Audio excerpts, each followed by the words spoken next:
Hey, good morning, Metropolis. It's now 5 after the hour of 6 a.m. in the big monster city.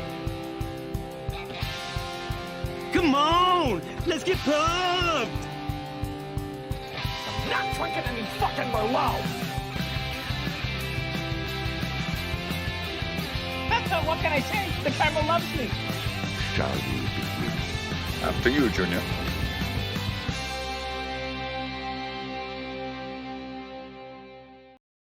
What is up?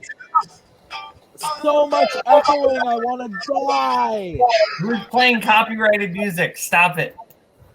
So much echoing, I love it. Welcome to the show. This is Logged It, episode number 15.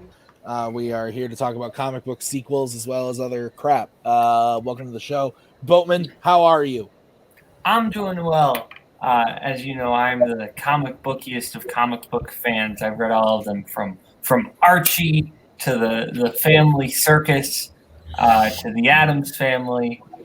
This is comic strip movie sequels, right? And we're just talking about the Addams Family movie. The Addams Family Values only. Well, there is a new one coming out. Correct. We're going to go over. Payson, welcome. How are you? Doing great. I'm excited to be talking about the Smurfs 2 and other films on this. It was a crazy week in the multiverse, but I'm happy to be back on grounded level. So yeah. What multiverse? That is accurate. No, I actually slipped into another dimension at one point, and in that dimension, there was a guy who looked exactly like Nazario, who still messaged me about questions after the matches were uploaded and said, "What the fuck?" But we have the real Nazario, the real Mr. VHS is here. Nazario, how are you? I still have this shirt. Nice. Why would you get rid of it? It's a great fucking shirt. Good point. Yeah. How are you? I'm good. I'm excited. I enjoy being on call with you guys, talking some bullshit about movies. That's good. That's good. All right. We're going to get started the way we always get started with our favorite thing that we logged this week on Letterboxd. Boatman, we are going to kick it off with you. All right. Favorite movie I logged this week. I logged this movie on Sunday. It is a film starring Walter Matthau, Ingrid Bergman, and Goldie Hawn. It is Cactus Flower. Cactus Flower is a really funny movie. You might be familiar with the plot. The plot is essentially Walter Matthau plays this bachelor who wants to get married to Goldie Hawn. Only problem is he told Goldie Hawn that he was already married so that he wouldn't have to make any commitments with her. But now he actually wants to get married to Goldie Hawn, so he has to get his assistant to pretend to be his wife and then say she wants a divorce. That plot you may have heard because the film was remade into the terrible Adam Sandler movie Just Go With It. But this movie's actually great. Goldie Hawn is easily the funniest thing in this movie. She just explodes onto the screen and steals every scene she's in. The other two actors are great, and there's a lot of funny just snowballing of them having to cover up the lie and how that kind of gets out of control. But Goldie Hawn just steals every scene she's in. She's great. I have not seen this, but I have seen Just Go With It. So there's that. Payson, what about you? I am in the exact same bowl as Tim, if you will, where I've seen Just Go With It, but I've not seen this movie. But everything Boatman just said sounds really interesting. So yeah. Nazario. I've seen Just Go With It. It's a piece of shit, so I cannot see this movie being good. So you cannot see this one being good? Nope. Fair enough. So like RoboCop is bad because the remake is bad? I think that's how that works. All right, and now Cody's here to tell Boatman why he's wrong. Did you say Goldie Hawn explodes on the screen? Like, is this a Tarantino film? No. I mean, like, it's like, does her head explode? Like, she in the first steals day? That sounds great. She's great. And she starts chewing up pavement like American History X. Okay, gotcha. Behind the scenes, I asked Cody if he wanted to be on the show. He told me he didn't think he could make it, but he'd let me know. So I assumed that meant he couldn't, and now he can be here. So welcome to the show. Cody is on because I'm going to make him so mad with some of my picks today. I'm so happy. I'm going to go next with my favorite. I'm going to cheat. I'm going to cheat really hard. And this is actually going to make Cody very... No, maybe I shouldn't do this. Do it. It'll Now make the you show have- better. I logged something on Letterboxd, but it's not a movie. So this is the abomination. I literally just finished watching The Queen's Gambit on Netflix with my wife.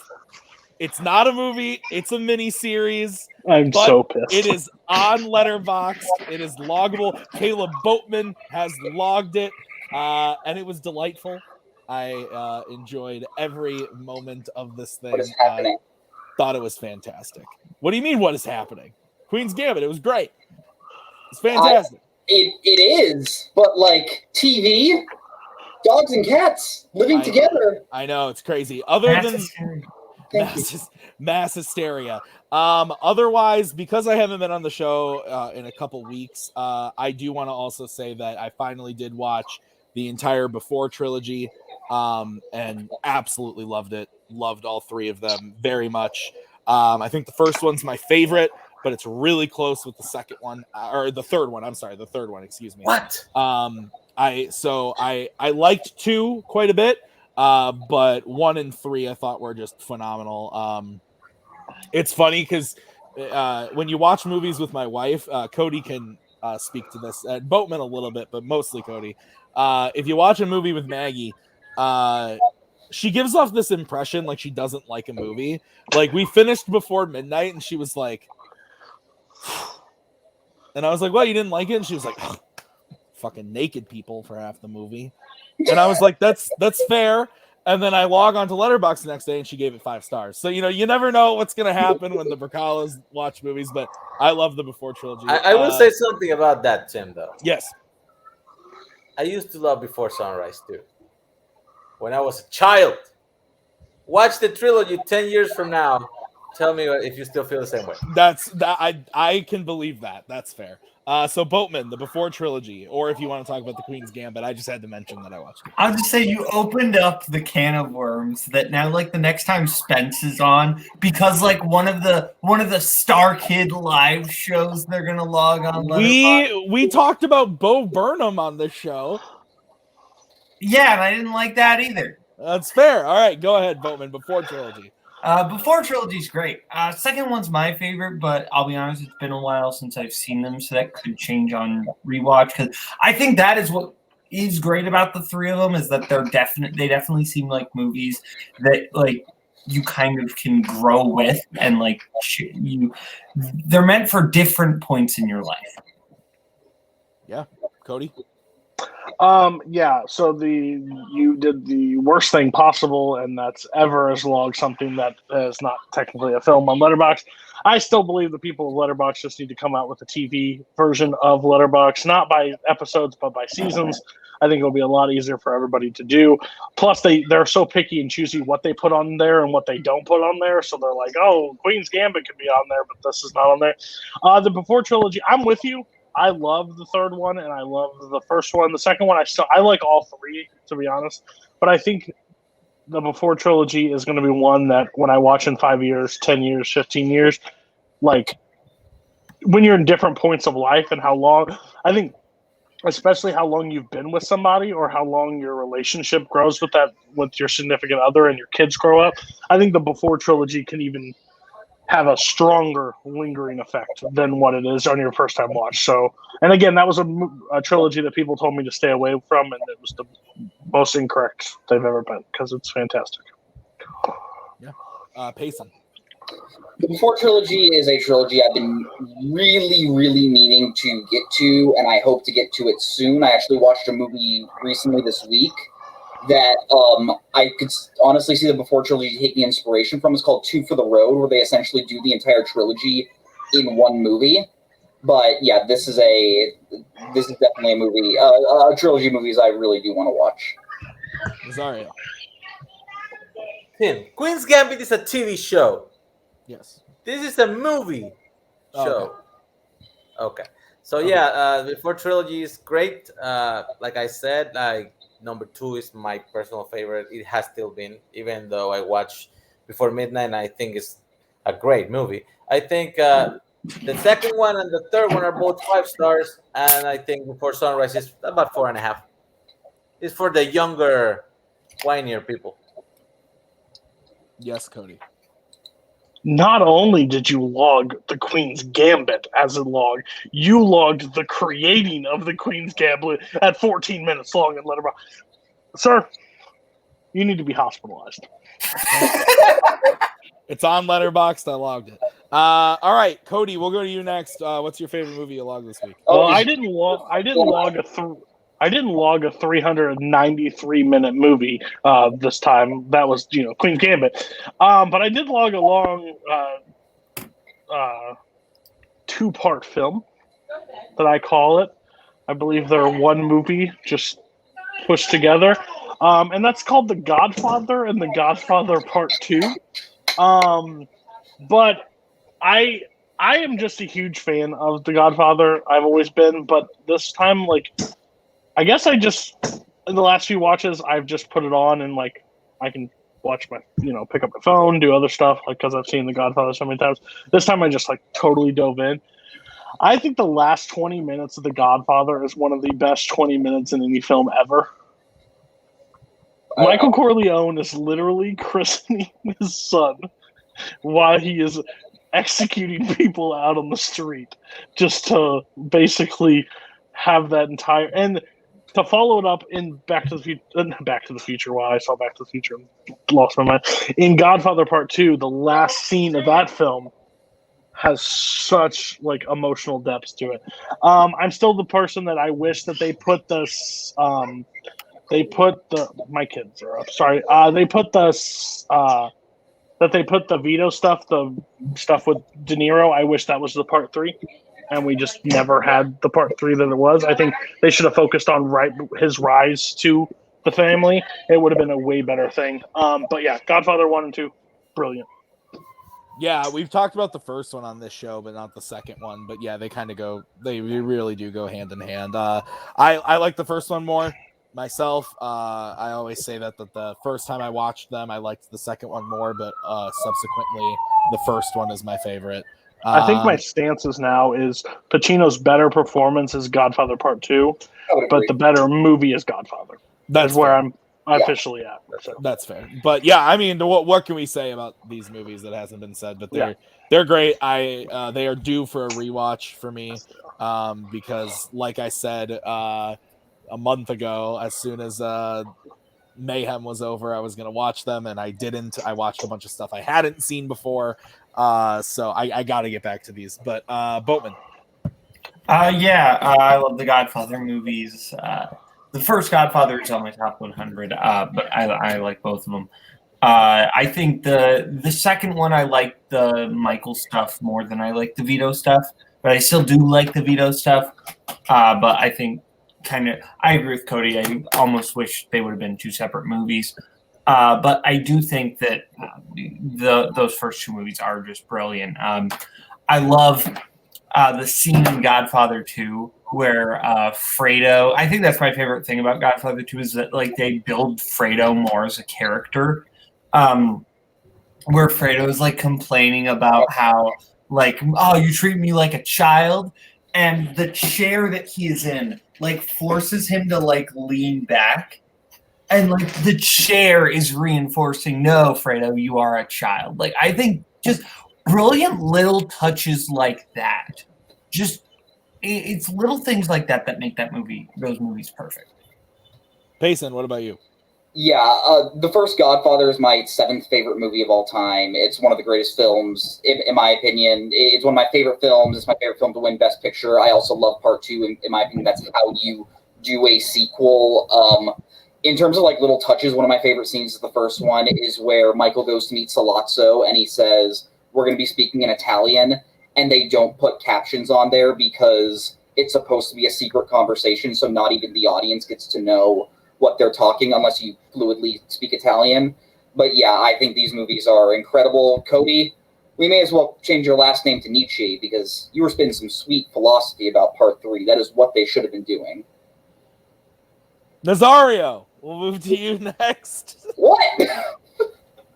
I like the Godfather movies. I like the first one more than the second one. I would prefer they would have done the Vito stuff separately, not intertwined. I know it's supposed to be, like poetry, rhymes and shit, but no. I think if they were separated and they would have done the Vito movie apart, it would have worked better for me. I agree that Michael Corleone is better as a character and Pacino plays him better in the second one, but I do love my Marlon Brando sucking on the oranges better. I haven't seen them in a while though, and yeah, they're not in my top 100. Wow, that's kind of crazy. Okay. No, not he is Witches at 100. Just to throw everybody. There we go. Witches is a very good movie, to be fair. Payson, your favorite movie log this week? Yes, so I came prepared today. I'm going to be talking about 2 new releases. The first one I'm going to be talking about is my favorite movie I saw this week, which is Coda. I have the ticket right here. Coda is one of my favorite movies I think I've seen this year. In case anyone doesn't know about it, it is about a daughter of a family, and she is the only member of this family who is not deaf. And she's essentially been placed as essentially the translator of her entire family, where if they ever need to go out and do something, she's the one that is supposed to always be there to translate, which she's okay with at first, but it's sort of made her realize that she can't really have a life. And while the plot of this movie is a little, I can say you've seen it before, where it's about this younger person in the family wanting to go out and do their own thing, but they also feel compelled to stay with the family. I think what makes this movie so good is the performances. Amelia Jones, the person that plays the lead of this movie, is so incredible. I think Marlee Matlin, very famous deaf actress, turns in an incredible performance as the mom. The entire family is excellent. It has the Sing Street Kid in it, which I have not seen in 5 years, but he plays a character in this movie. But yeah, I just think this movie is incredibly heartwarming, where the film hits you in the emotional moments, I think is incredible. But yeah, I think this movie is excellent. Yeah, I had heard of this one just because I think it's coming out on Apple TV. It's on Apple TV Plus if you have not seen it yet. It is out now on Apple TV Yes, Plus? it is. Okay. So I'll still have it, but yeah. I'll probably check it out then. Some theater, probably 40 minutes away from me, was playing it. I didn't want to drive that far, but I saw your review and was very interested after that. So I did, spoiler alert, I did add it to the watch list. That might be the one I bring up, but Boatman, have you heard of this one or seen it yet? Kaleb Koho has been yelling at me for the past 2 weeks to watch this movie, and I haven't yet. But I want to. But I want to watch Children of a Lesser God, the movie Marlee Matlin won her Oscar for first, before I watch this. But I do want to see it. I did just notice, looking at the Letterboxd, that this movie did get the very rare Kaleb Koho 5 stars. If you don't know, Koho sees a lot of movies when they come out and rarely ever gives a new movie a 5 stars. So it's if this one did get the 5, Maggie's like, what the fuck are you talking about? It must be good. No, I do have faith that this one's actually good. We need the Maggie cam. We really do need the Maggie cam. We should get a Maggie cam, just so just every time I say something that's full of shit, she's like, fuck. Cody, Coda, you heard of it? No, but if it's new and Koho gave it 5 stars, well, I'm shocked because anything new, that's a 5-star movie. Holy shit! I just realized something. Coda, 1 letter off. Nazaria. Hey, I can't actually make the show this week. Nazaria. Yeah. I also saw Payson's Letterboxd that he gave this movie a lot of credit, and I was like, Apple TV, I'm not paying that shit. So I have the torrent right here. I downloaded it already. I will be watching it soon on my phone. Okay. Nazario, we're going to move to you. Your favorite movie you watched this week? Well, it's kind of unfair because I just literally 5 minutes before the show finished watching Back to the Future for the first time with my kid. So that's it. But I'm not gonna keep talking about the same thing over and over again. But what I will say is what the movie that I watched also with my kid earlier in the week, and it was Spirited Away from Studio Ghibli. Because I get a lot of shit because I didn't put it in the top 40 animated movies, although I think it's one of the top 40 animated movies because I assume other people were going to do it. And in fact, yes, it's a 5-star movie. It's actually better than I remembered it. I remember that movie liking it very much, not loving it. I ended up loving it this time. It's such rich animation done in the old style that's something that I don't know, I just think they haven't been able to grasp that on CGI yet, like the textures that you feel on the small little details on every corner of the screen. And it's a beautifully messaged movie about people being careful with nature and not forgetting where things come from when we advance in society. It's a gorgeous film. It's definitely something I should have put in the list, and I'm gonna fix that now. It's number 12 after Coraline, before Pinocchio. There you go. All right. Yeah, I'm not a Studio Ghibli fan. I can't do it. I know I'm just a stupid white boy, but I just can't. I can't do it. I don't like the movies. I really don't. None of them interest me at all. I watched like 10, 11 of them when me and Cody played a Warzone match earlier this year. We spun it, and The Witch of the Garbage will forever be one of my favorite things that has ever happened. But even the ones that people love, Spirited Away, I think it's good, but I have no desire to watch it again. Howl's Moving Castle, I don't care. I really do not give a shit about any of these. I don't care about these movies at all. But other people like them. That's great for you. I prefer talking toys and monsters in Pixar. That's what I like. So, Boatman, Spirited Away. I love Spirited Away. Zario put this. Still, he's putting this below Coraline, which that is insane. Because Coraline, not that great. Personal taste, man. I do like Spirited Away more than Coraline. I don't care. I get to judge YLS for animated, and that's so no, you don't get credit back for saying that you messed up. Sorry. We don't have a Kaleb Koho rule where yep, I messed up. Sorry, no, you don't get that. This movie's amazing. This film's incredible. Everyone talks about the train scene of just kind of just being the top, but I love like so many other moments in the film.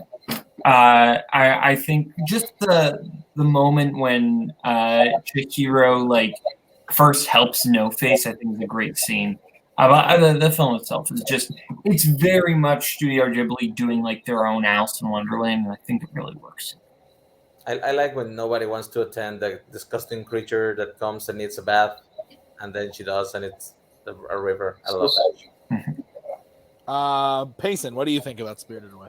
Yeah, I think the Alice in Wonderland comparison is excellent. This is my second favorite Ghibli film, right behind Kiki's Delivery Service. I love the character of Chihiro so much. I just think Ghibli does such a good job at exploring the childlike innocence and the wonder of the world, and yeah, I love this movie. All right, and Cody's gone, so we are going to move on to our least favorite movie that we logged this week. Boatman, we are going to start with you. What was your least favorite movie that you logged this week? Least favorite movie I logged this week, I would say. Oh, I know where this is going. You know what? Yeah. Oh, yeah. This is till this week. Okay. Yeah. I am, as you know from the show, I'm watching through the Best Picture winners. Mm-hmm. I watched a little film from 1956 called Around the World in 80 Days, which I feel like going actually around. This movie felt like it took 80 days to watch because it's like 3 hours long and nothing happens. It's literally just, hey, we're in this country. Okay, now we're in this country. Okay, now we're in this country. And I don't care. I don't care. What is more interesting than this movie is learning about the history of how this movie got made. That is actually really fascinating because the guy who produced it literally just conned a bunch of people into getting him to make this movie, and he invented the idea of the cameo to get more stars in this movie. That's pretty cool. All right. Do you want to be brought in? Is that what you're? Yeah, you can go. If you care, you can just come on in. I didn't know if you. Sorry, Warzone challenge. Go ahead. That is important. Boatman picked Around the World in 80 Days as his least favorite movies logged this week. I would assume the original. Obviously, no, I know that. Yes, you said the Steve Coogan version. Better movie. I have not seen the Best Picture winner, but I have seen the Disney film. I saw it when it came out, and then I watched it again about 6 months ago, maybe 5 months ago, and enjoyed it. I liked it a lot better than I remembered from when I was a kid. I thought Jackie Chan, Steve Coogan were really fun in the movie. Fun adventure movie. It's a little long, yeah. It's over 2 hours, and that's a little long, so I can't even imagine a worse, boring 3-hour version of that. I have no interest in watching this. Payson, have you seen Around the World in 80 Days? Is there anything less appealing than hearing that a 3-hour movie isn't amazing? No. When I hear oh, this movie's 3 hours and it's not very good, I'm like, nope. Like that and Meet Joe Black. I hear it's 3 hours. I'm like, I don't want to fucking watch that. Hey, I like it. Great movie. I'm sorry. No, I have not seen it. I've seen the original version when I was a young tyke, but I have not seen it in a while. So no. All right, Nazario. I also think the Steve Coogan Jackie Chan one is funny. Also, do you guys know that was the last thing Arnold Schwarzenegger did before going into office in California, and people didn't expect him to make more movies after that? No. Yes. For a while, it was his last film. Interesting. Haven't seen the other one. Fair. And Cody, do you have thoughts on this film?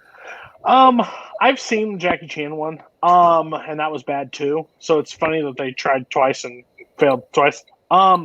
But this is one of those, when they have that letterbox on your stats and it says how many Best Picture winners, and you want to fill one of those up, and you're like, I can do Best Picture winners. There are so much garbage. There is so much garbage to actually complete that list, and so many long movies to complete it that are known as just bad movies. Like The English Patient, I've never wanted to just run out and watch The English Patient. I don't want to watch Around the World in 80 Days. I know how bad it is, and with Boatman giving it a 1 star, I don't think I could rank it. It would be lower than that, and I would go lower. So, yeah, 3 hours. I love a lot of 3-hour movies. There's a lot of good 3-hour movies out there. Just not 4-hour movies. I was about to say there's some 3.5, 4-hour movies I love. So I have my Criterion Blu-ray of The Irishman right over there, and I love it. Beautiful. Grab it. Are you about to compare our dicks, Tim? I'll go grab mine too. Oh God! Please don't grab your dick. All right. So, what is happening? I don't like this. So, I will go next. I watched a lot of movies this week for studying purposes. What's the point of bringing those up? I'm going to talk about a movie I watched for the first time, and I think this was the moment I realized watching this movie and then reading someone's review afterwards made me realize how much Jack Pinchuk drives me absolutely up a fucking wall. Because I watched Reminiscence in the theater opening day. I actually messaged Nazario in the middle of it to tell him how ass it was.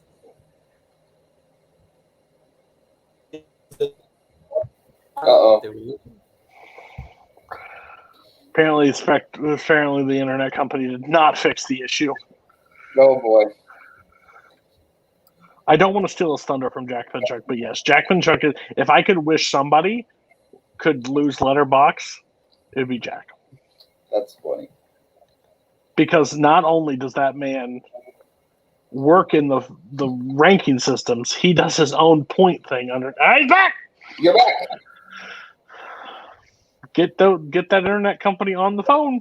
Oh, he's not back. Did he freeze again? Froze again. Tim. Someone else. If I'm cutting out someone. Tim, you know what? I can save this. Want to know why? Because guess what movie I was also going to talk about this week for the worst movie I've seen? Go ahead. Hey, would you look at that as reminiscence? I also came prepared with this one on the ticket. All right, let me explain to you about this movie. This movie's about a very horny man.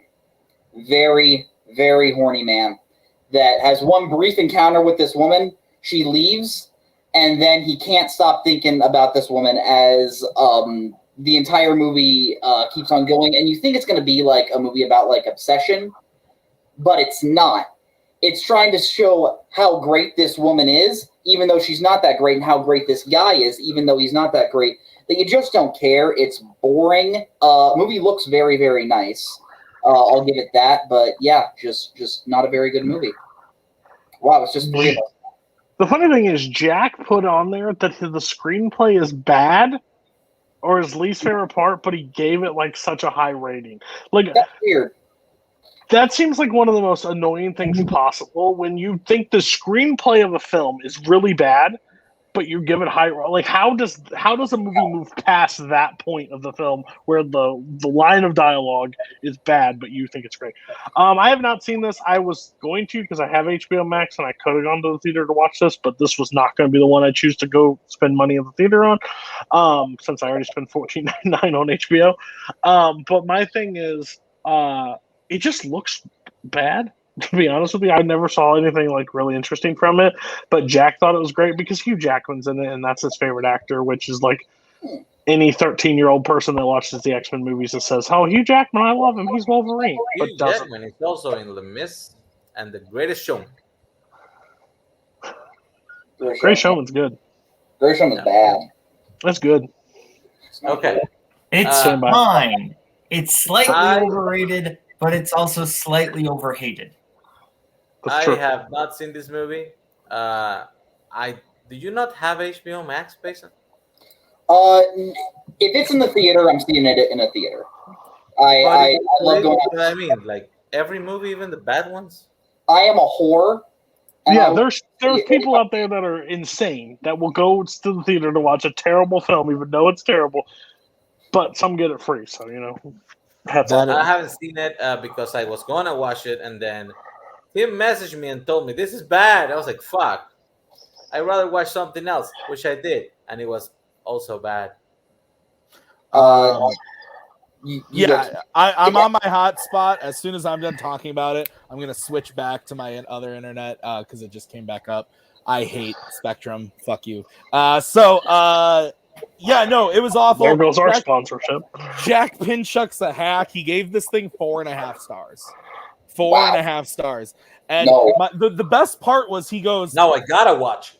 He goes, the best part of his review was he says, "The acting was great. The visuals were great. The only thing I didn't like was the screenplay."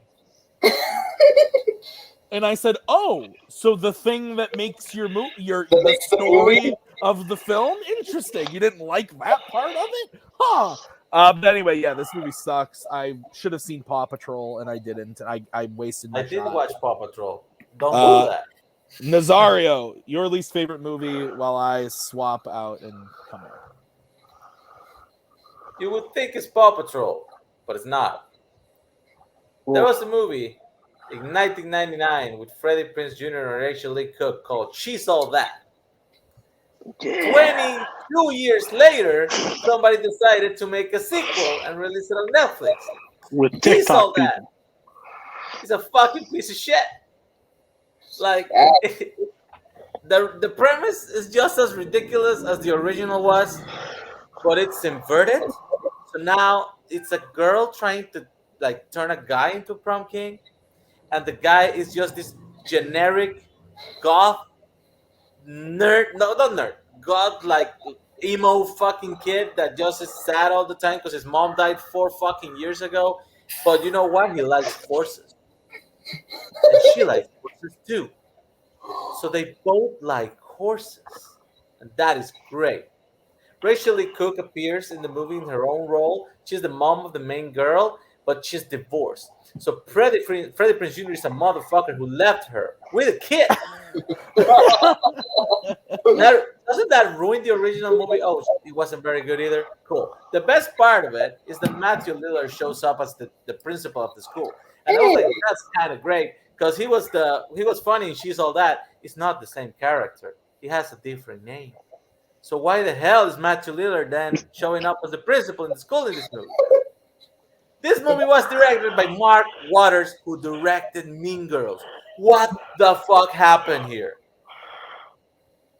By the way, somebody told me like the main girl is from TikTok. I've never seen her before in my life. She can act for shit. Don't watch this. I have not seen this. I have no interest in watching this at all. And after I saw the second worst movie of the year, by the way, slightly above Tom and Jerry. Tom and Jerry is ass. But yeah, I have no interest in watching this. Boatman. I have not seen that, but if I wanted to watch just She's All That, but gender swapped, I would watch the Disney Channel original movie Geek Charming. The only Disney Channel original movie where two characters have a debate about the African Queen versus Casablanca. I remember that. That's such a cool scene. Cody. Okay. I'm sorry. Review shows have tried so hard across the internet spectrum to get people to watch review shows and movie shows, and people have failed left, right, and center. Nazario Montenegro thinks like is the perfect person to do one of those fucking things. I never want to watch this movie, but how he was able to just talk about it and do the comedic breaks. This is why Nazario is one of my greatest friends in this community and my greatest enemies. Okay. No, I've not seen this movie. I saw it. Addison Rae is from TikTok. She blew up like a long time ago. Apparently, she was in it. That was already a recipe for like mistakes. Yeah, Nazario, you watch movies that I won't, and that's great.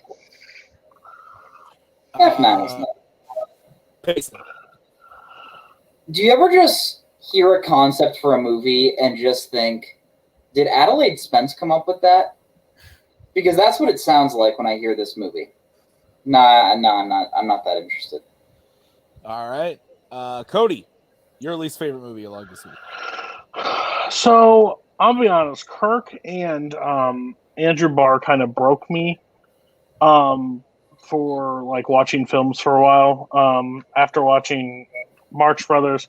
And I won't bore you because I'm going to be honest with you, I don't really remember much. They were on thing. Is it Vivo? Yes. Okay, Vivo is probably my least favorite, and I'm not saying it's a bad film. The reason why I'm going to talk about it is Lin-Manuel Miranda is a hack. And I'm going to say that out loud. He's a hack. And that's not a bad thing. But he's literally a one-trick pony that hits the same drum every time. It starts, and the monkey starts rapping into the same beat that's in Hamilton, into the Heights. Up on Washington Heights up. Oh, sorry. In Moana, it has the same feel across the board. I'm glad that his one trick worked. I'm so glad it worked, but I'm growing tired of the one trick. It was bright, it was colorful. He was even good as the voice actor of it, but overall, stop. It's just so much of the same thing. So I don't think he's as talented as everybody says he is. I just think he's really good at the one thing he can do. So, yeah, it's like, oh, I did Hamilton. Everybody loved Hamilton. Here's Hamilton as a monkey. Here's Hamilton as I did Into the Heights first, but everybody won't remember that. So here's Washington Heights, Hamilton style. Like, everybody believes in this thing. And like, Moana, I'm going to make Dwayne The Rock Johnson seem like he can actually sing and dance and rap. Here he is, but we're going to make him a cartoon. It's a weird concept. I'm pretty sure if you put him in, Lynn did the music. Golden Girls, the movie. Here comes Blanche coming down the thing. Putting it forward, not throwing away my pills. It's just terrible. Like, stop with the whole. We get it. You're cool. Koho gave it three. Koho even gave it 3.5 stars. Like, that's got Lynn. I thought it would be 5 stars, but he was on the poster, I think. I will watch this eventually, purely based on the fact that Sony Animation has been making interesting movies recently. Spider-Man's the Spider-Verse. Okay, yeah. What was the Mitchells versus the Machines or The whatever it was Emoji called? movie. Well, that was after these movies that I'm bringing up. But I will watch this based on that alone, based on their recent track record. Cloudy with a Chance of Meatballs is Sony. Yeah, I believe that was Sony as well. Which those are decent. They're good. The first one's good. But yeah, so I'll give it a shot, but I haven't watched it yet. Boatman, are you gonna watch this movie from Hamilton but a monkey? Probably not. Nazario. Probably not. My sister was like, she has kids, and she's like, it's Hamilton, but animated. You'll like it because you like Hamilton. I'm like, You do a rendition of karaoke nonstop one time at Christmas, and then everyone calls you the Hamilton guy. Who do I look like? Kaleb Koho? No, thank you. I like films. Nazario, you watch animated stuff. Yes, and I also have a kid, so it means I will eventually watch this. I just haven't got there yet. I will say, though, Lin-Manuel Miranda releasing The Heights this year, that was the most patronizing bullshit about Latin culture I've ever seen. Everyone that went to the theater with me hated it. And we're like, they're all Latino people. They was like, yeah, this is fucking almost him trying to use, I'm not gonna say it. I'm just gonna say it. Thank you. But I thought it was fine. That one. So I'll watch the monkey. Payson, have you seen this yet? I have not. We can move on. All right. That means we're moving on to the watch list. What movie did we add to our watch list that we are most excited about? Let's start with Boatman. Boatman, you got anything you added that you excited about? Let me look. What did I add to my? I never used this feature. I do use that feature like all the time. Then I'll go ahead. I added something to my watch list. Very famous film. Lots of people enjoy. I've never seen it. Bought it on Blu-ray. Added it to the watch list. Tombstone. Never seen it, but I've been told I'll love it. So I'm gonna watch it, and I'm very excited. Boatman's ready. Go, Boatman.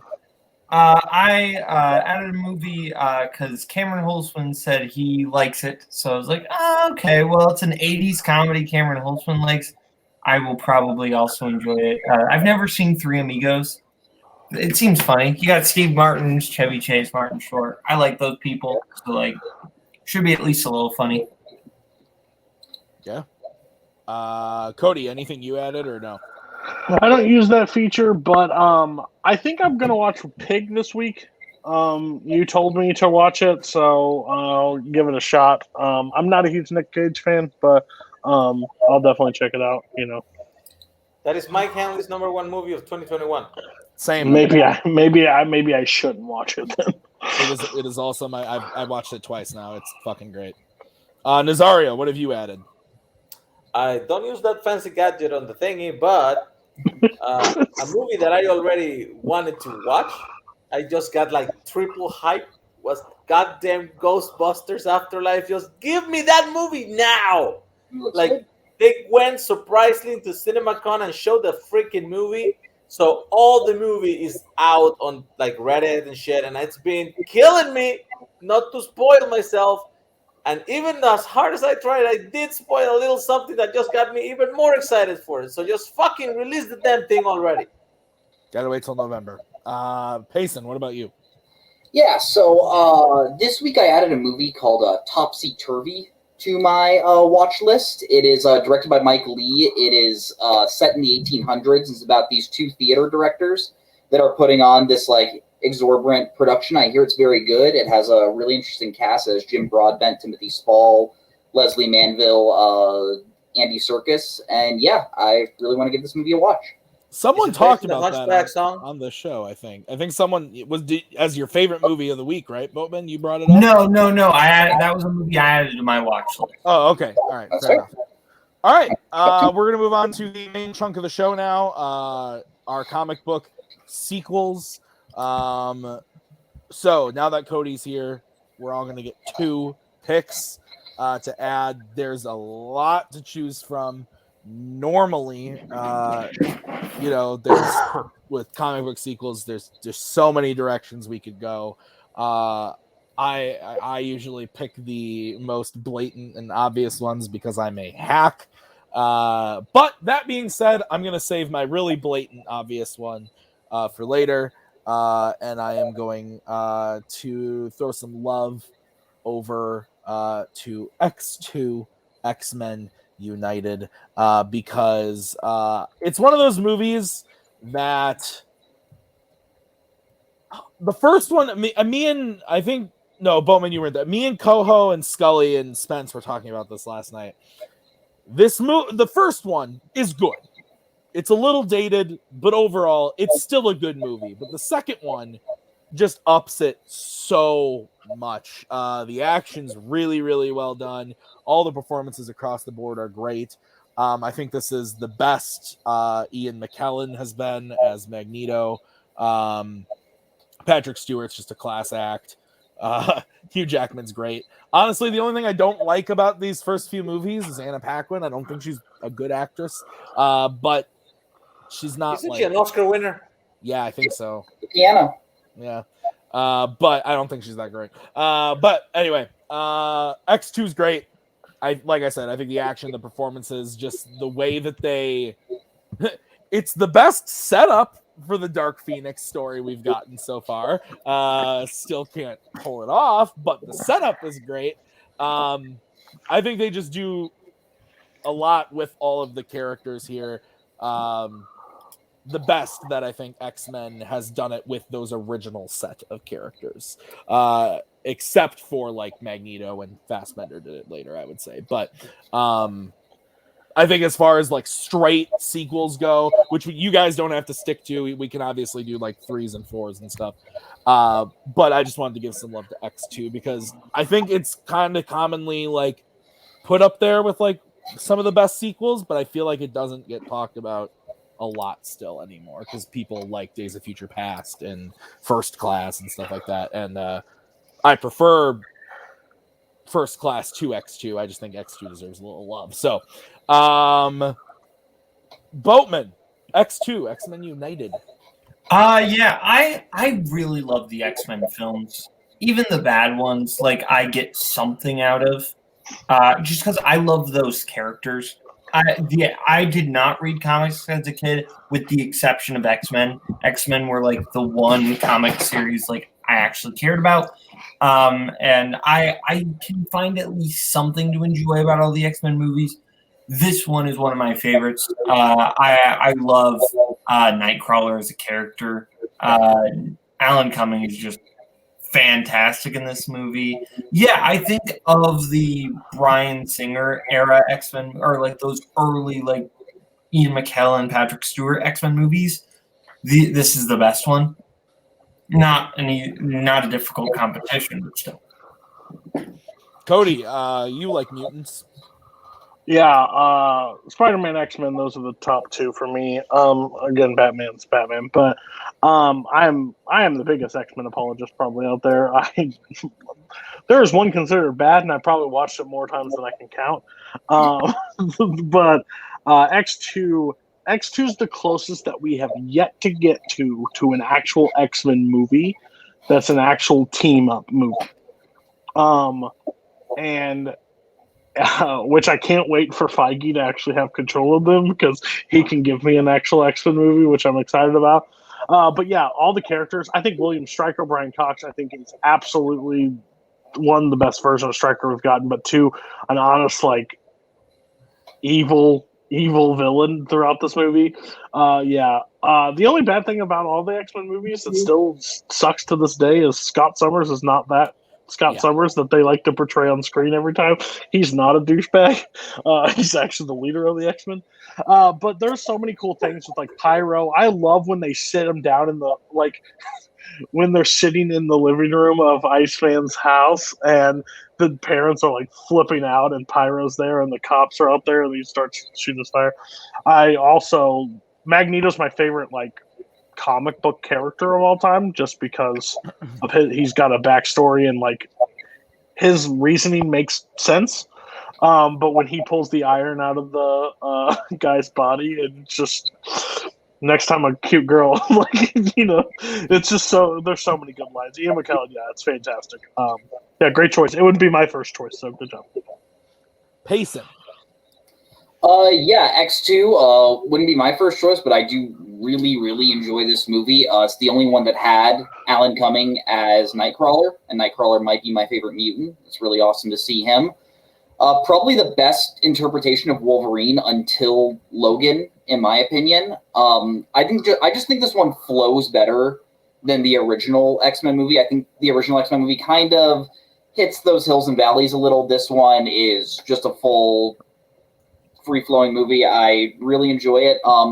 Honestly, aside from The Dark Knight, maybe my favorite opening scene to a superhero movie. I'd have to think about that a little, but that's a take I'm deciding right now. I think it's top 5. Yeah, top 5. I'll say top 5. Dark Knight's number 1, but I really enjoy X2. Nazario. I'm just glad somebody else put it in, so I don't have to waste a spot on it because it's a great movie. I made the sacrifice. X2 is the best of the original X-Men movies. The X-Men is fine. Last Stand is not good, but it's better than Dark Phoenix. Hell, it might be better than Apocalypse. But of the two sequels of the X-Men movies that you would consider for this, between this and Days of Future Past, I get why people like Days of Future Past, but I don't think Days of Future Past improves on First Class. I do think X2 improves on X-Men. So I think it's something that it grows the franchise. It hits the ground running and it never lets up. It's actually it was for a long time in the conversation for one of the best comic book movies. All right, Boatman, you're next. I'll take the obvious one, The Dark Knight. The Dark Knight is it's, in my opinion, the best comic book movie ever made. I don't think that's a controversial opinion whatsoever. It's not an earth-shattering opinion. I just think there's so many great things about this film.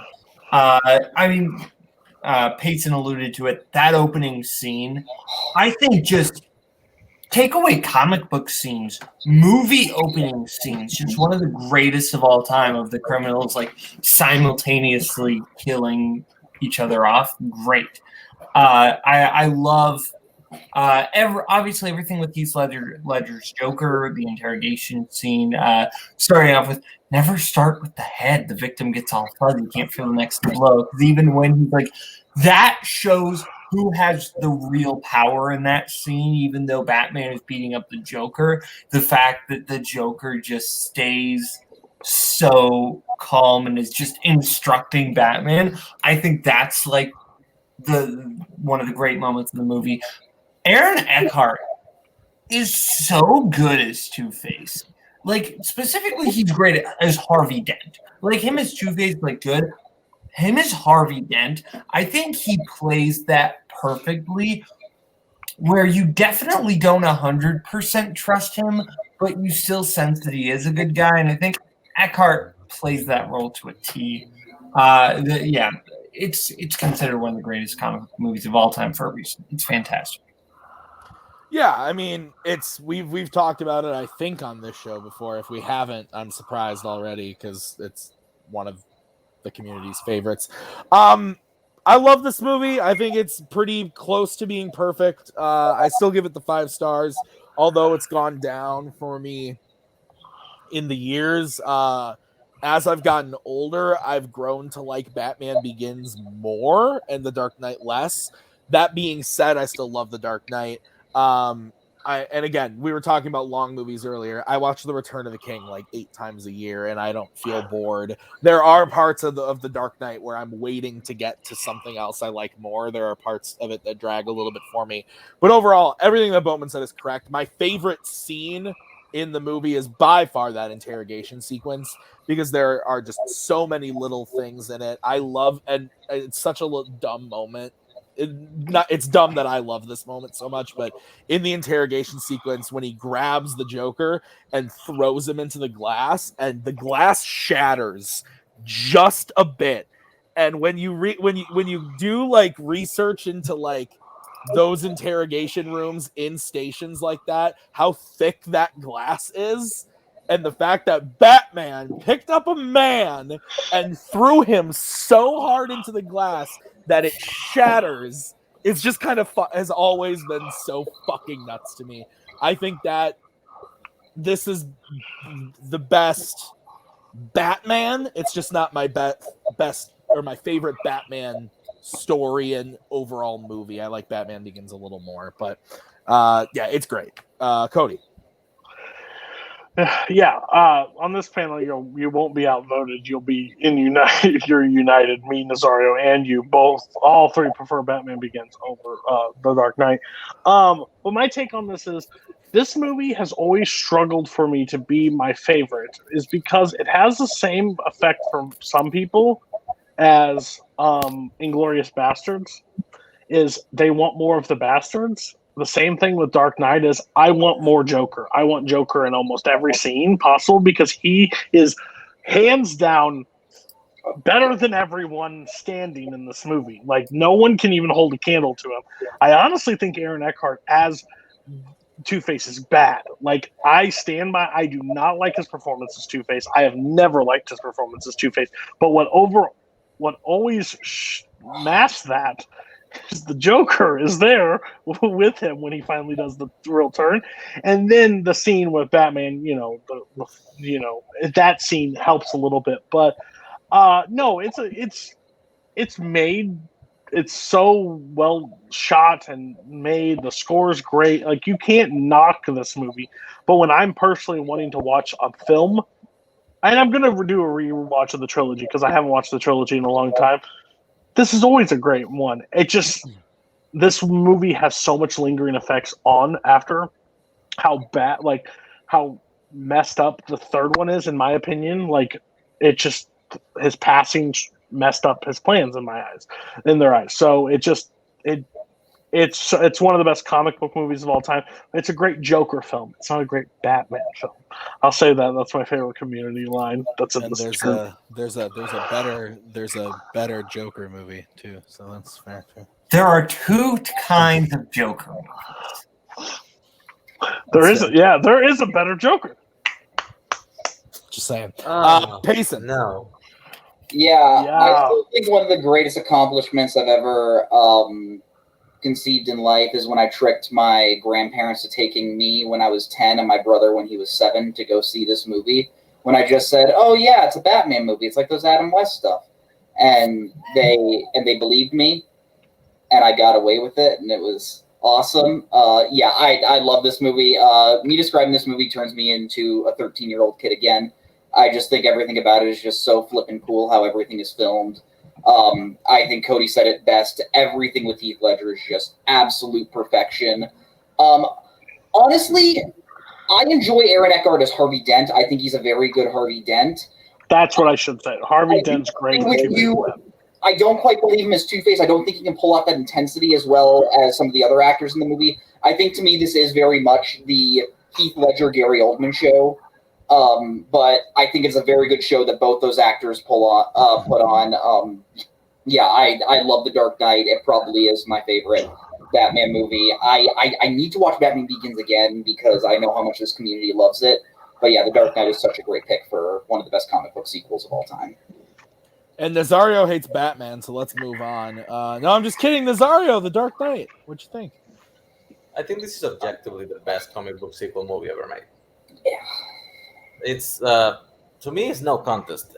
I do prefer Batman Begins, but that is an origin story, and I've always preferred origin stories. But The Dark Knight is such a complete film. It you need to know one thing from the first one to have this movie work, but that's barely nothing. You can just grab the Dark Knight without having watched Batman Begins, and you will get everything you need from it. It has a setup for the villain. It has a story that is self-contained, and it ends on a goddamn cliffhanger that just wants you keeping asking for more. Everybody's great. Like Maggie Gyllenhaal is great, and nobody has mentioned her. And yeah, Heath Ledger steals the show in a movie that has Gary Oldman and Michael Caine in it. So that's impressive. Everything it's been 13 years now, so a lot of the stuff from the movie have become memes, but they still are so good though. And every single time I turn that movie on and I just see Heath Ledger and he starts giving all those classic lines without the slurred speech and the licking of the lips. It's a movie that just grabs you and doesn't let you go. It's amazing. I hate that you brought up the licking of the lips. Nobody brought up Michael Caine saying the word tangerine. I think that's very important that we should acknowledge the fact that... Or the forest in Burma. Yeah. The size of a tangerine. Anyway, all right, we're going to move on to Cody. Cody, your first pick. So I guess I would be completely off brand if I didn't go with this one. Yeah, I'm going to go with it. It's Spider-Man 2. It's Spider-Man 2. It will always probably be Spider-Man 2 is one of my favorite movies. As much as people say the Raimi trilogy doesn't age well, I think this movie still holds up so well. You can say what you want about Kristen Dunst and Tobey Maguire as not being great, but Alfred Molina is like so good. The top 5 comic book villain that's ever been on screen. I'll stand by that. I think he's up there with Joker, Heath Ledger's, and I think he's up there with like Thanos from Infinity War. I love everything about this movie. It sets up so much that so many movies have to copy. It kind of ruins Spider-Man for a lot of people because now Spider-Man kind of has to hold everything together as like the big action scene in every movie. Like, oh, he stopped the train. Now he's got to pull a ferry together and he's got to like hold like it put them into a tight box that they just have never been able to fully climb out of. I love that everybody's now like going back to it, and I've seen enough clips of everybody flipping out of Alfred Molina showing back up as Doc Ock in the new trailer, and that's funny to see. But like even Koho, Raimi trilogy's trash. I'm so excited. It's just cute. But no, there's just the character moments, even when Doc Ock isn't Doc Ock, like, and he's talking to Peter, and just like those moments are great. Yeah, it's got so much good action scenes. I love this movie. Yeah, it's there's very few. That's not true. There are 4 to 5 movie moments I remember from growing up that impacted me so heavily. The first one being going to see Monsters Inc. Then it was seeing Finding Nemo with my papa. Then it was seeing Return of the King with my papa. And then just a few months later, seeing this with my papa. And I will never forget seeing this the first time in the theater. It was actually funny. Me and my dad were talking about this. I went to visit him a few weeks ago. And we were talking about how the theater that I grew up near, they were saying how they had how it's really small and that all the screens are small and the auditoriums are small.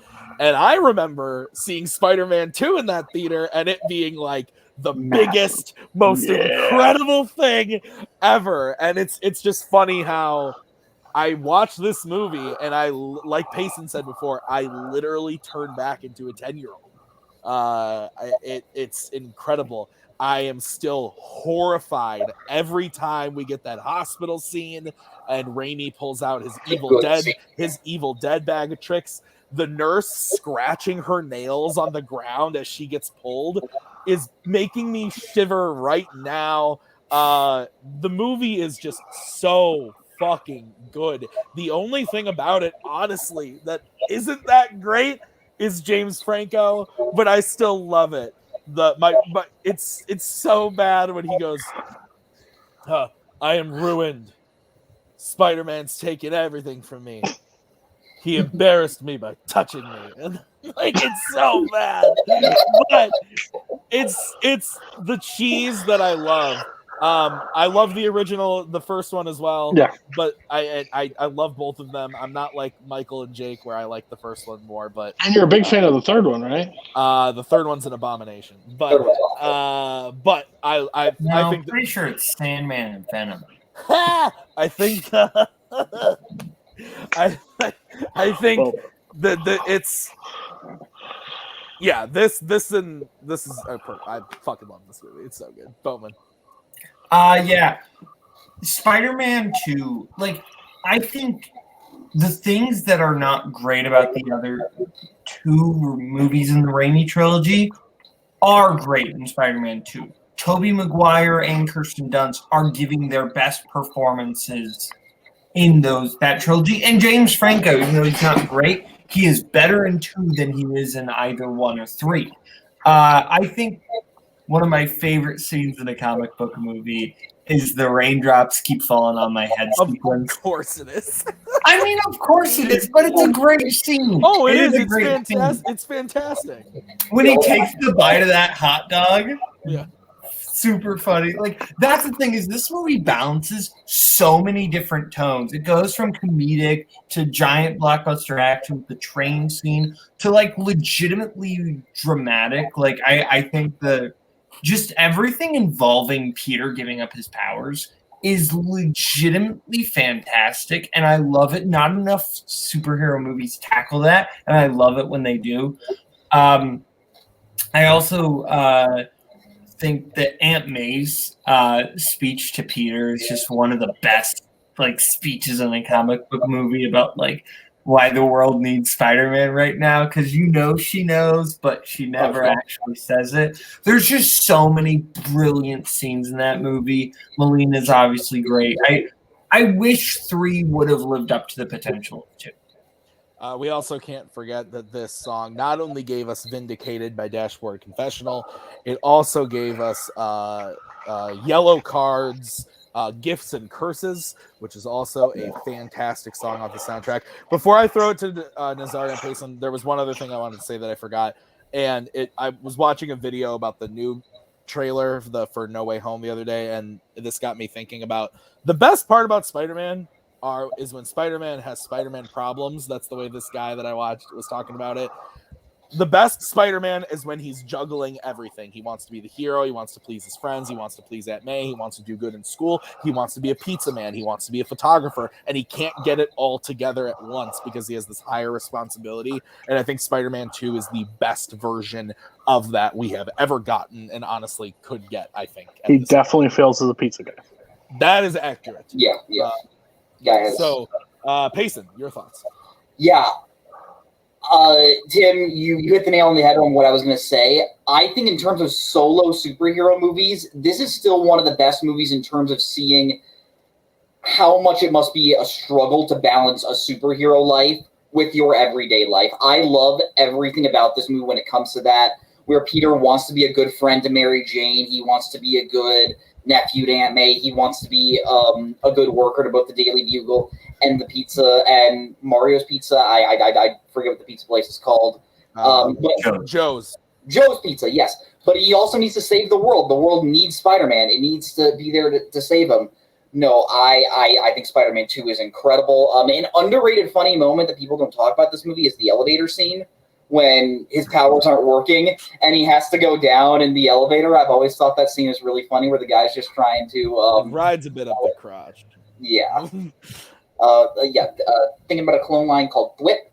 But yeah, I love Spider-Man 2, and I actually have a picture of Alfred Molina in the new one. I just want to... Can we all just appreciate his soft, smooth skin Like when I saw that trailer, I was like, that skin looks so He's soft. got that Robert De Niro, Peter Cushing look. Yeah, that's what I was gonna say. It looks like a nice hard-boiled egg that I just want to rub the back of my palms on. I love that movie so much in these movies. No, And I think Spider-Man is a great movie.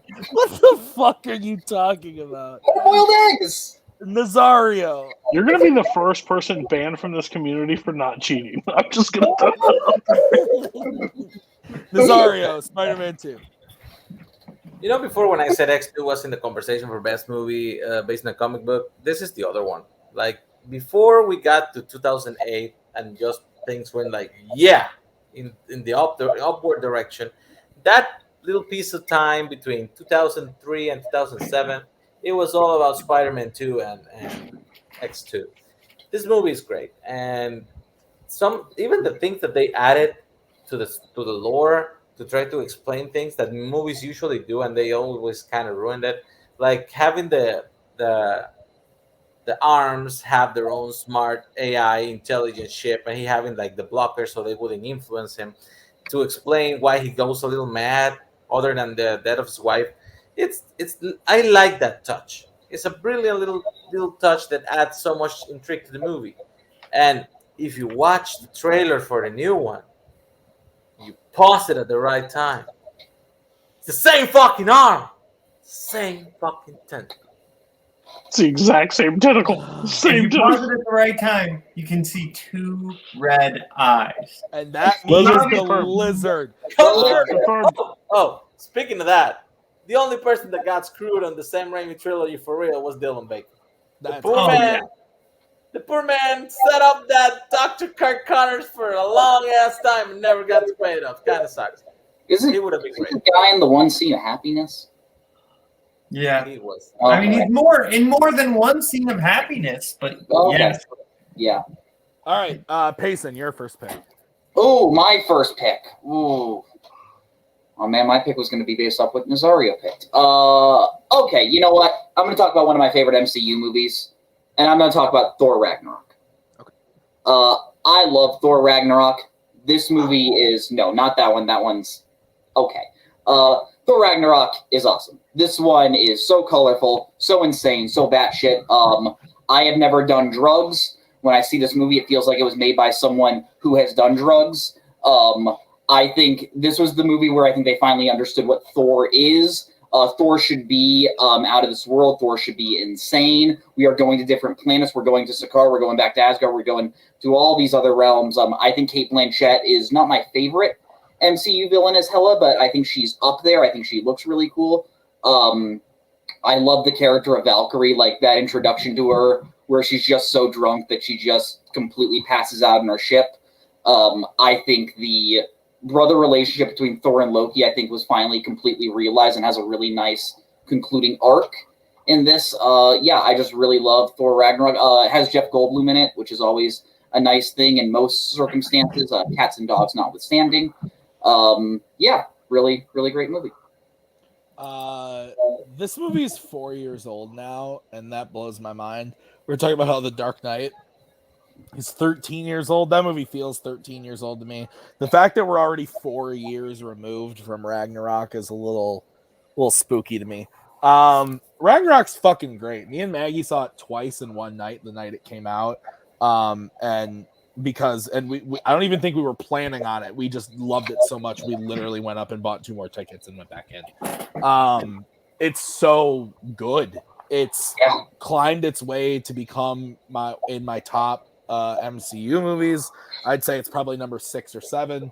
I think it's just absolutely fantastic. Taika has this world absolutely so realized. My fear is now that Love and Thunder might get a Guardians 2 vibe, where again, I don't hate Guardians 2 as much as like Cody does.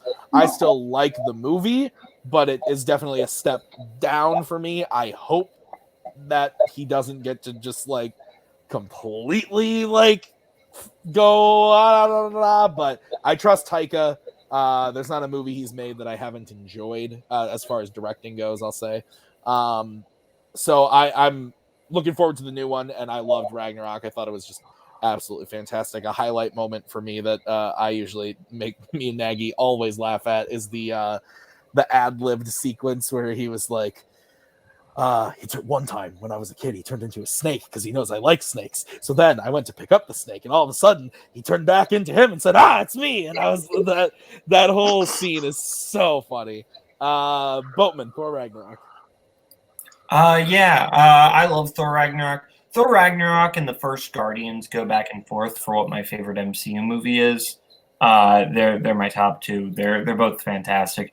I think that this is like one of the funniest comic book movies, period. What, Cody? What did you say the other one between your favorite MCU movie was? The first Guardian. The first Guardians. Oh, okay. Okay. No, you're fine. I misheard. That's your good. Okay. Yeah. No, I don't think Guardians 2 is what I'm... Just go. Okay. Well, Thor Ragnarok, Jeff Goldblum, I love every scene on Sakaar, and I love everything with the Grandmaster. The Grandmaster is just super fun. I also really like Valkyrie. I think Valkyrie is actually a really great character. Hella super fun. I just think this whole movie just has like this perfect fun tone that I really enjoy. The worst part about this movie is they do the Warriors 3 dirty in this movie. That is the worst part of the movie. But did we ever really care about the Warriors 3? I mean, I didn't. I do. You also don't love the characters as much as like I do. I mean, anyway, Cody, we're on to you. What do you think? I mean, yeah, this isn't a franchise. This is a franchise film. So Boatman's like, I like it when it's the most different and nothing like anybody else liked before. Yeah, because I like to be that person. Anyways, the best Nightmare movie is New Nightmare.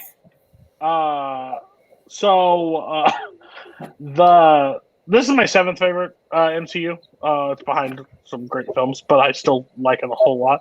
Taika Waititi finally, I guess, Kevin Feige and everybody kind of decided and figured out what to finally do with Thor, because they tried to make 2 movies that just Thor's not like every other character. Like, he's not the man with the shield, and he's not the man with his own suit of armor. Like, he's a god, and you got to make it out there to make people care.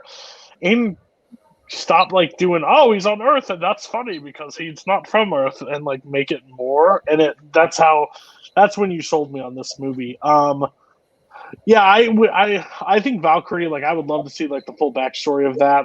But I absolutely love where the jokes work. That's always concerning when the second one and the director returns, because I am 100% burned by James Gunn, because he got Guardians 2. Everybody had a stand-up joke to tell in Guardians 2 and made those characters completely useless. This is a great choice. I think Hela, a fantastic villain in this movie. The soundtrack, like everything they decided to do was just it basically threw everything at the dartboard and just said, "Let's go," and it worked. So yeah, it was great choice. Nazario? I didn't come here for all these goddamn Guardians of the Galaxy 2 hate. It's that shit. movie is great. It's shit. I really like it. I really like it. It has a beautiful message in the end about family. Then, hey, if you want to talk about that, pick it for your next choice, and I will gladly rip it to shit. So go ahead. Maybe.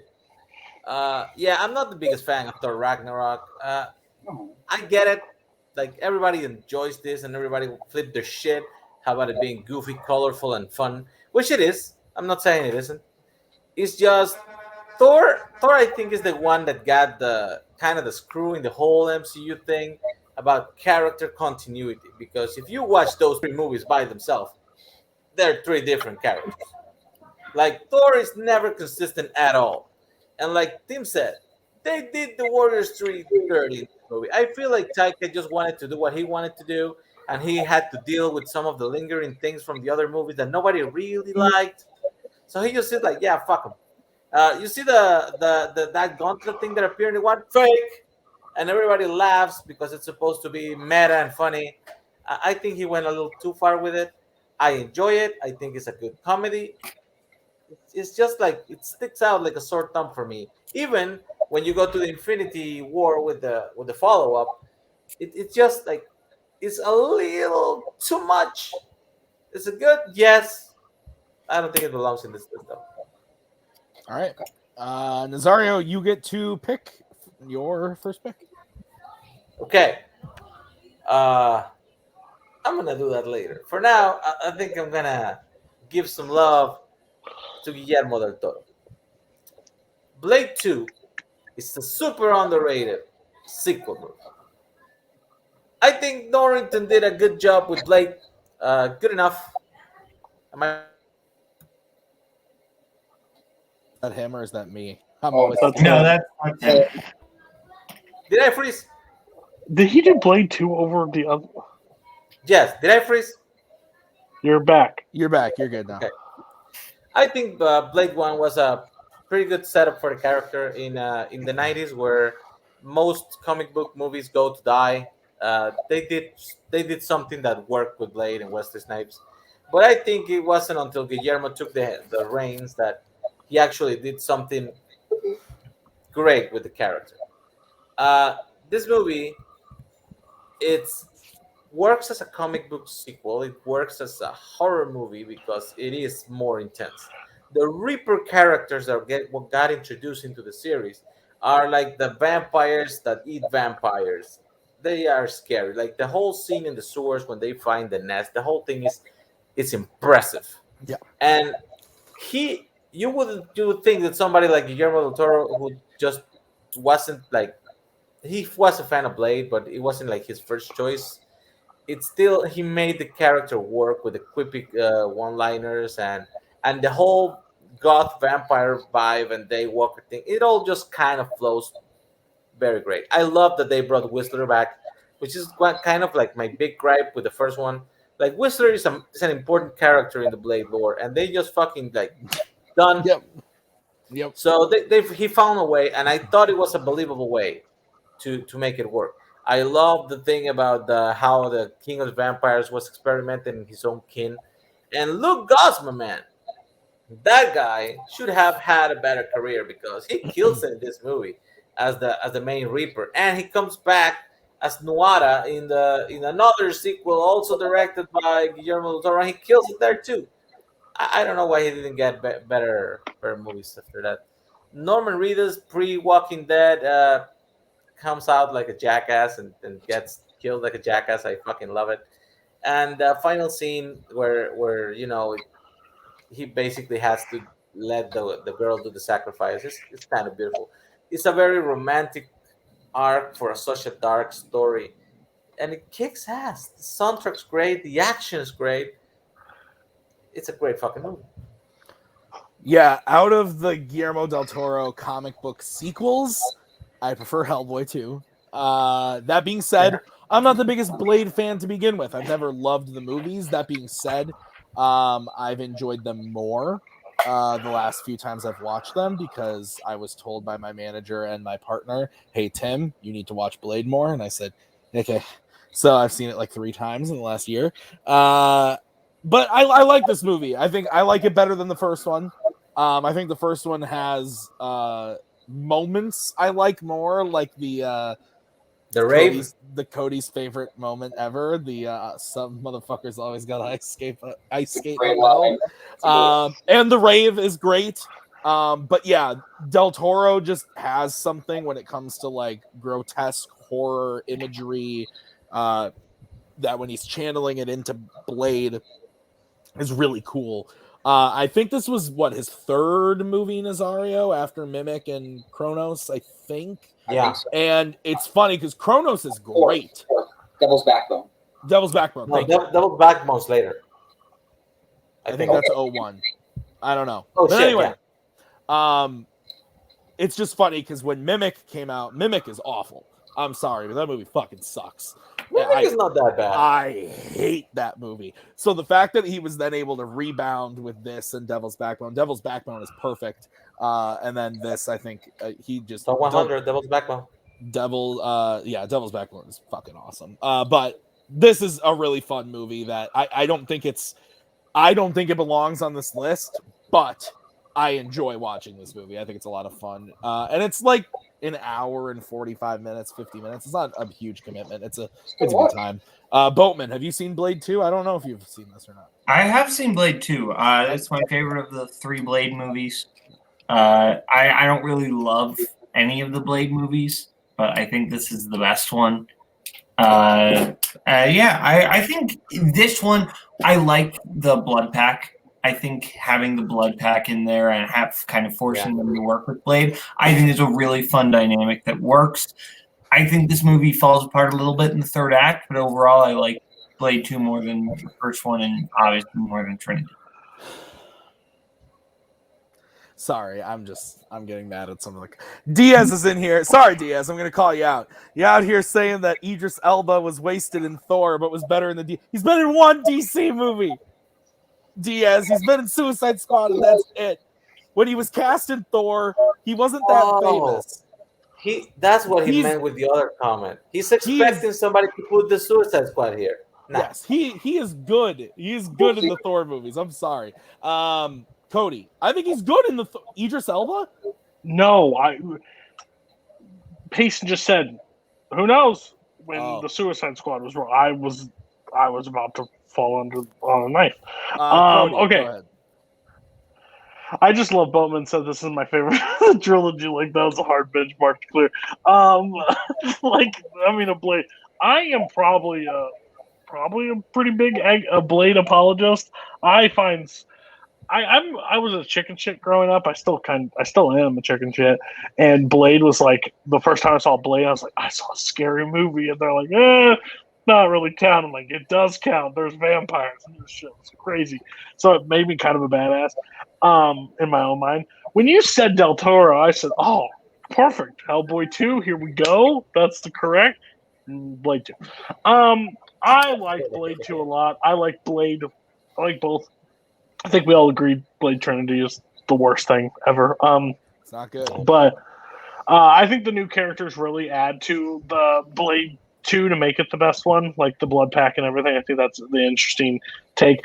But it's still not as quotable as the first one for me. So it's close, but all right. I give Blade the first one. Payson, what about you? I've never seen a Blade movie. I'll keep it fast. I probably should. We can move on. Some dumb motherfuckers trying to ice skate uphill. Hannibal King was a horrible character in Blade Trinity. That is... and I'm so pumped. Blade, the new one, I'm probably the most pumped for that one. So yeah, that's going to be dope. Okay, I'm going to do my generic pick now. I am going to pick my favorite comic book movie, probably. Cody's correct. It is Avengers Infinity War is my favorite.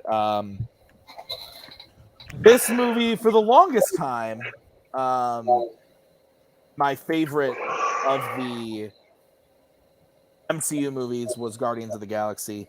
And then one day I just kind of had to be honest with myself and realize that I love Infinity War so much. We've talked about it a lot over the various shows and everything, but I think what it comes down to for me is I think this is the best use of the Avengers, because I think the Avengers work best in, I don't know how to phrase this. I think if you do what you do with the end of Age of Ultron, which is a movie I like, by the way, I like Age of Ultron, but when you get so many characters in one room blowing up robots or destroying Thanos' army, yes, it's cool. It's fun to look at. Did I weep at the end of Endgame? Of course I did, because I'm a fat nerd. But there's something about taking your characters, splitting them apart into groups that would surprise you and also make sense, and creating a really fun, powerful, emotional story. I disagree with what Nazario was saying earlier about Thor. I get what he's saying about Thor from, if you look at Thor in Thor 1 and Thor 2 and Thor 3, there's not a lot of... It's a tough sell to get me to say, like, this is the same dude. But I think the arc of Thor from Ragnarok to Infinity War to Endgame is some of the best in the MCU. Him splitting off with Rocket and Groot, I love. The Guardians meeting up with Iron Man and Doctor Strange and Spider-Man, I love. I think coupling Tony and Strange together is perfect because they're basically the same person with different abilities and motives, I would say. The only thing I don't love about this movie is I want more Captain America, but at the end of the day, I think what they do with him is perfect. So it's kind of hard to complain. I just think this movie is so well directed, so well acted. I think it is like The Dark Knight, a perfectly contained story. Granted, you need a lot of information going into the movie for it to be max enjoyable. Absolutely. If you haven't seen all the other MCU movies and you sit down to watch Infinity War, you're not going to have the same experience. But I think when it ends on the cliffhanger and everybody's like, oh, well, it only pays off because of Endgame. And it's like, that ending is powerful whether you have Endgame or not. If they never made another MCU movie after Infinity War, that would be an incredible ending to the movie, and I think it still is. And to me, Endgame feels like an entirely separate movie. It doesn't have the same vibe to me as Infinity War. So people often couple them together, but they don't feel the same to me at all. The tone of Endgame, although the beginning is very somber, on the whole, the tone of Endgame is very lighthearted for most of the movie. The whole time heist is very lighthearted, but Infinity War has this darker tone to it for most of the movie. And Thanos is by far the best MCU villain. I'm sorry. He's incredible. The visual effects are absolutely insane. I think Brolin is killing it in this movie. I love this movie so much. I watched it. It came out on Blu-ray like 5 days before Maggie and I got married. And we watched it like every day for like the 5 or 6 days because we had moved all of the Blu-rays to the apartment that we weren't living in yet, and that was the only one we had. So we watched it a few times. It was great. So anyway, I've talked long enough. Boatman, Infinity War. Yeah, Infinity War is great. I think ultimately I do kind of view Infinity War and Endgame as a couplet. I like them together. They're kind of like the two sides of the coin. Where Endgame, where Infinity War kind of starts off more chummy and then gets darker, whereas Endgame picks up from that darkness and then slowly just lets in the light. I think it's kind of the nice back and forth there. Infinity War has a lot of great moments. I like Endgame a little bit more because I think you get a little bit more actual drama in there with Endgame, but I love everything with Thanos and Infinity War. They really set up his motivation as well. I guess I'll go next. Yeah, go ahead. So Nick Twohig actually made me like this movie more than I originally did. Just because, like, the classic thing about this movie is the deaths don't mean anything because they'll be back in the next movie. They all sign contracts. No one was going to die. But, like, 5 years still passes. These people's deaths are real for the characters that were going through it. So, like, it still had a lingering effect to it. This is my favorite one. This is my third favorite MCU movie, right behind Guardians and Captain America, the Winter Soldier. I just think Thanos, and the thing is, like, Endgame, I've tried to watch them back-to-back like I do with other movies. They don't play well together for me back-to-back as much as I would like. I feel like they just don't fit as well as I guess they should, or maybe that was the whole plan. But I just think Thanos is so much better in this movie than he is in Endgame. It's kind of crazy, like, how the 2014 one is not as great as the one prior. And it just has so many moments. And like everybody says it's like nonstop action. There's not like a lot of character development. We've had fucking 20 movies of character development. Why the hell do I need anybody's backstory or anybody to talk more? Like, it's time to the time for talking's over. It's time to fight. Let's do this. I want my dinner with Andre, but with MCU characters. The word war is in the title. Shut up! It's my turn. I think the Boatman was trying to make a joke. It didn't land. So my thing was the only part that I don't like about this entire movie, and it's the only one that's always dragged and why it's not, is that whole making Stormbreaker. I don't like that scene. I've never liked that scene. Do you like it, Tim? We need the handle. Oh, it's so good. It's just so weird to me. I think Peter Dinklage is probably the problem in that scene, if we're being honest. Like, it was just like a bad casting, in my opinion. But when he gets it and shows up in Wakanda, I'm like, let's freaking go. That is the best moment in the entire movie. Is bringing. Absolutely, I 100% agree. Fucking good. And especially at the end when they're like, Scarlet Witch like finally has her moment, does everything, and he just does the reversal, and he comes flying in. That movie has so much buildup around it. I love Endgame. Endgame's like my fifth favorite because I still like the first Iron Man and the special nugget that will never be broken. Yeah.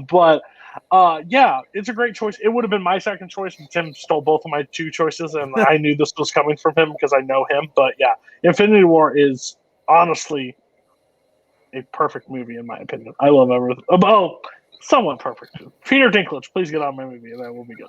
But Cody, Groot has been playing a game the whole time. He doesn't care about shit. Then Thor hits his head. The only way to revive him is if he gets the axe. He cuts off his own fucking arm to make It's beautiful. Payson, go ahead. Hey, is Guardians 2 before Infinity War? It takes place before. Yes. Yes. Yeah. So I don't give a fuck. I don't give a fuck about Groot anymore. You're not the Groot that I fell in love with in Guardians 1. Thank you. Yeah, I think Infinity War is awesome. I think it is like the definition of payoff over payoff over payoff. We waited 10 years for this. We deserve that. I think my favorite thing about Infinity War, it never slows down. Like, you are constantly just like being inundated with all this action. And honestly, I think the Russos did an excellent job at holding it all together. Do I personally prefer Endgame just a little more? Yes, I think it's just because I just like the finality a little more. But if I'm being honest, do I probably think this is maybe the better movie? I think it might be. Yeah, I do completely see your argument with Thanos. I'd also argue, yeah, the 2014 Thanos isn't as good as the 2018 Thanos because he's had 4 years to prepare. He's a young infant. He's a young infant mind. But yeah, I do really enjoy Infinity War. Nazario, I feel like you're going to be negative about this. Why? This is the best Avengers film. Yes. Like everybody, like I always said, I like the setup more than the closing, and it's still true for when you do two movies that are basically one story. I was very, very worried that they would just undo the ending of Infinity War with Endgame, which actually I'm very glad that the Endgame just let the 5-year blip happen and move on from there, because that made me appreciate retroactively more the ending of Infinity War, because it does have meaning. These people did die, did disappear for 5 years, and the world kind of moved on. Maybe not perfectly, but it did. And now you have to deal with all the consequences from that. This movie just hits you on all cylinders. It starts basically at the end of Ragnarok, and it just keeps going. And it has something that it doesn't have in Endgame, that is the Black Order actually having impactful roles, because they just show up for like the background in Endgame, but in this one, you have to deal with everybody. You have to deal with Emily Maw. You have to deal with Corvus Glaive, and I always forget the big guy's name. He was Black Dwarf. What did they call him in this movie? What'd you say? You already said Corvus Glaive, Ebony Maw, Proxima Midnight, and the big guy. The big fucker. What's the big one, Maggie? It was Call Obsidian. Call Obsidian. He Thank was you, Maggie. The goat. This is what I always call him, Black Dwarf. So, yes, can it have more Captain? Yes, it can, because Cap is my favorite of the original three Avengers. Has always been my favorite of the. Is he still your favorite? I still love Cap, man. Yeah. Even with the new Cap? Nope, it's gonna be interesting. I mean, I love Chris Evans Cap. Oh, yeah, that's a good idea. Go ahead. Anyway. But yeah, it's the best Avengers movie, so it definitely deserves a spot here. All right, Boatman, what's your next pick? All right. I didn't know Cody was going to be on the show. Go with your heart. Go with your heart. I know what's coming. It's from the 90s. It's got Batman in it, doesn't it? No. Oh, then we're good. That's coming later, buddy. He's gonna pick Guardians too. No. No, I know what you're doing. We are allowed to pick director's cuts, correct? I'll allow it. I am going with Superman 2, the director's cut. Oh yeah, The Donner cut. Great movie. I've never seen the Donner cut. I don't care. I know you just hate Superman 2 so much. That's correct. That's correct. No, Superman 2 is bad. The Donner cut is actually great. Superman 2, like the Donner cut, feels like kind of almost like a proto Spider-Man 2 in a lot of ways. Like they really delve into Clark giving up the powers of Superman and the actual like emotional effect. Like in Superman 2, the bar scene feels like kind of like a throwaway scene. In the Donner cut, it feels like a crushing blow. Like so much dramatically just works so much better in the Donner cut. I think Zod is way better in the Donner cut than he is in the original. Just like Superman, the non-Donner cut cuts out all the Donner cut takes out all the like stuff with Clifton James, the guy who plays Sheriff Pepper. He's not in the Donner cut. The Donner cut I just think is a legitimately great. It's my favorite Superman movie. I think it's the closest we have come to a great Superman movie. Yeah, I haven't seen the Donner cut in a really long time. I've seen it. It's just I own it. It's been just a really long time just because of trivia. I've watched the theatrical cut a lot. I don't love either version. I'm not gonna lie. I have a very hot take when it comes to Superman. I think Superman Returns is the best Superman movie. I like Superman Returns a lot. I like Man of Steel. I don't. I remember. I don't hate Man of Steel, but I like Superman Returns more. And I don't know. I was never personally attached to Christopher Reeves as Superman. I saw the movies when I was a kid. I never really liked them. I preferred Batman. Like, I'm being honest. So I never really cared about Superman. But do I think this is the better version of the movie? Yes, absolutely.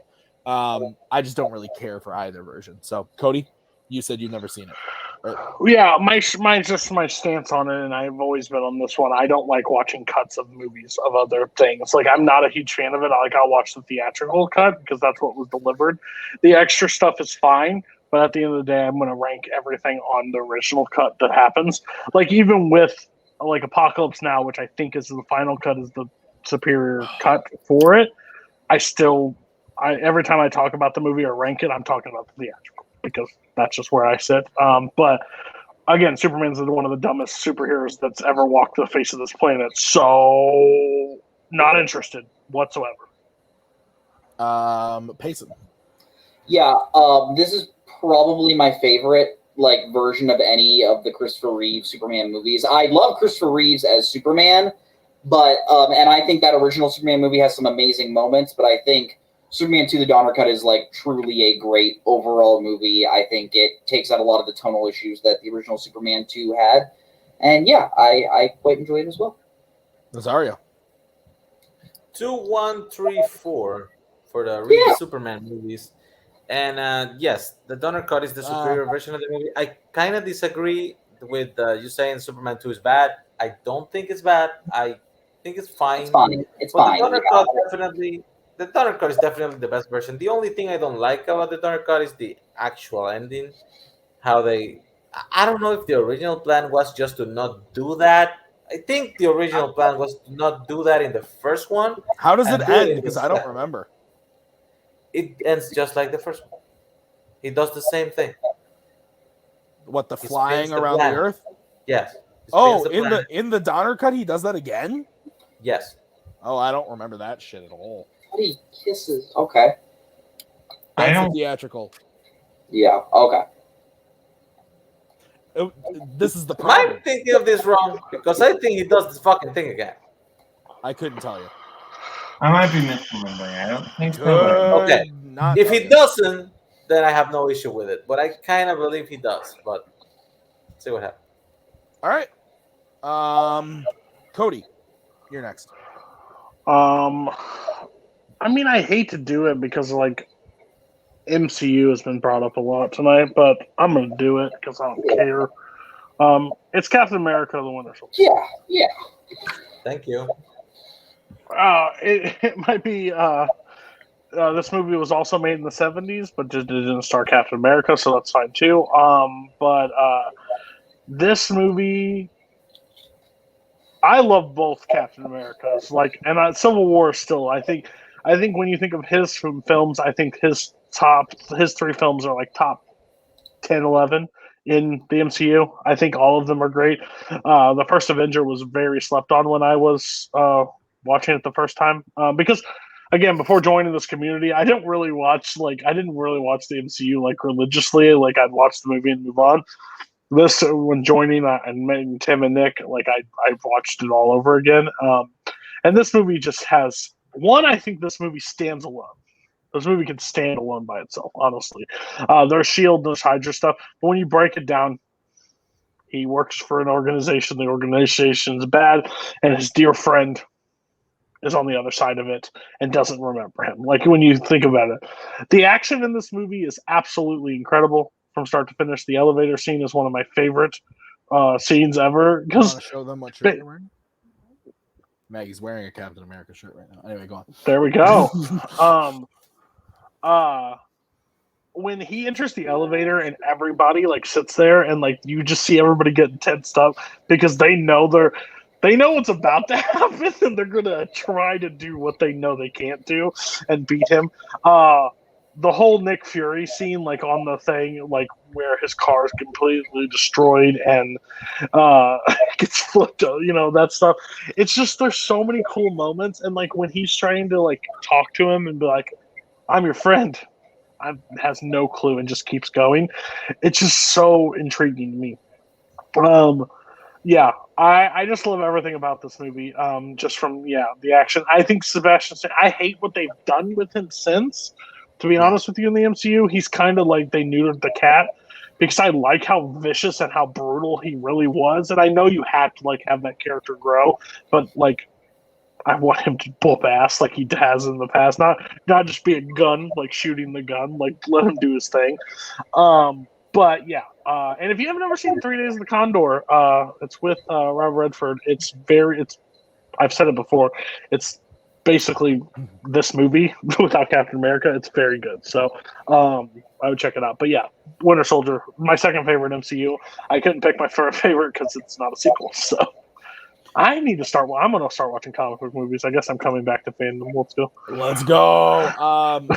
The one of my favorite scenes in this movie is when after Bucky sees Cap on the bridge and they're putting him, like they're debriefing him, and he says like, "He knew me. Do I know him?" or whatever. And Robert Redford Pierce is like, "Yes, you saw him on a mission earlier this week," or whatever. And he like Sebastian Stan is supremely underrated in this whole movie, and he has that moment of just like he looks so defeated and so sad, and he's like, "I knew him," and they just like put him back in and he doesn't even fight it. He just like lets them fucking just like shock him and reboot him, and it's so just intense. And this movie's just incredible. This is probably my number 4 in the MCU. I have Infinity War, Guardians, and Endgame over this, but I think this is the best solo MCU movie for sure. I love this movie. Boatman? This is my third favorite MCU movie. I think Alexander Pierce is a really underrated villain. Like, I think it's because he doesn't like have like a big action scene or anything, because he's just a guy.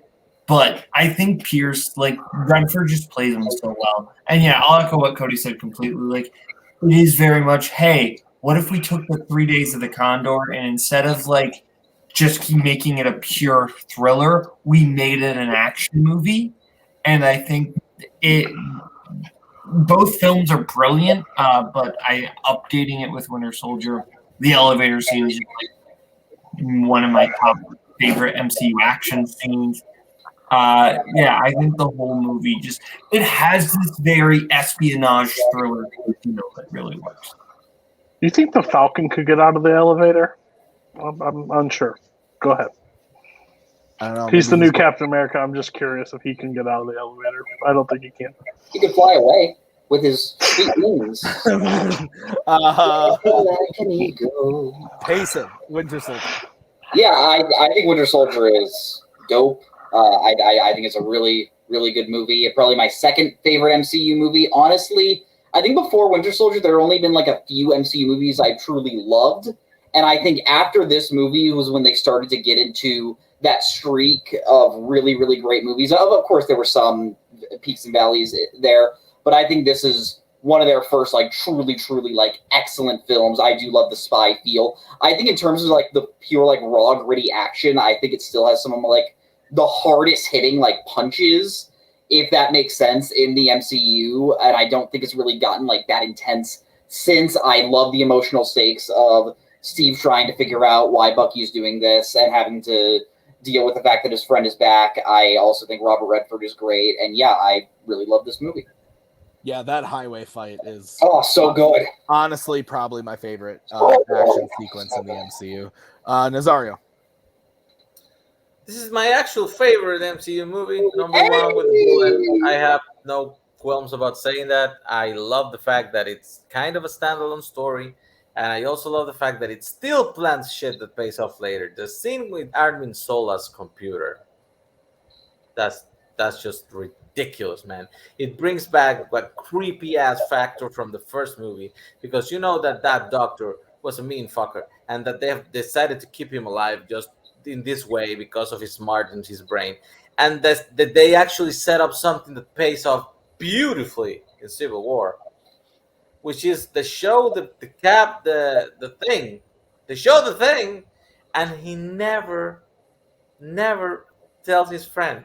And if you don't notice it while it's happening, in the movie, you as the audience don't pick up on it either. And so when you go back to see it, it's just it's awesome. Yeah, that's just brilliant. The Russo brothers are on their fucking game, man.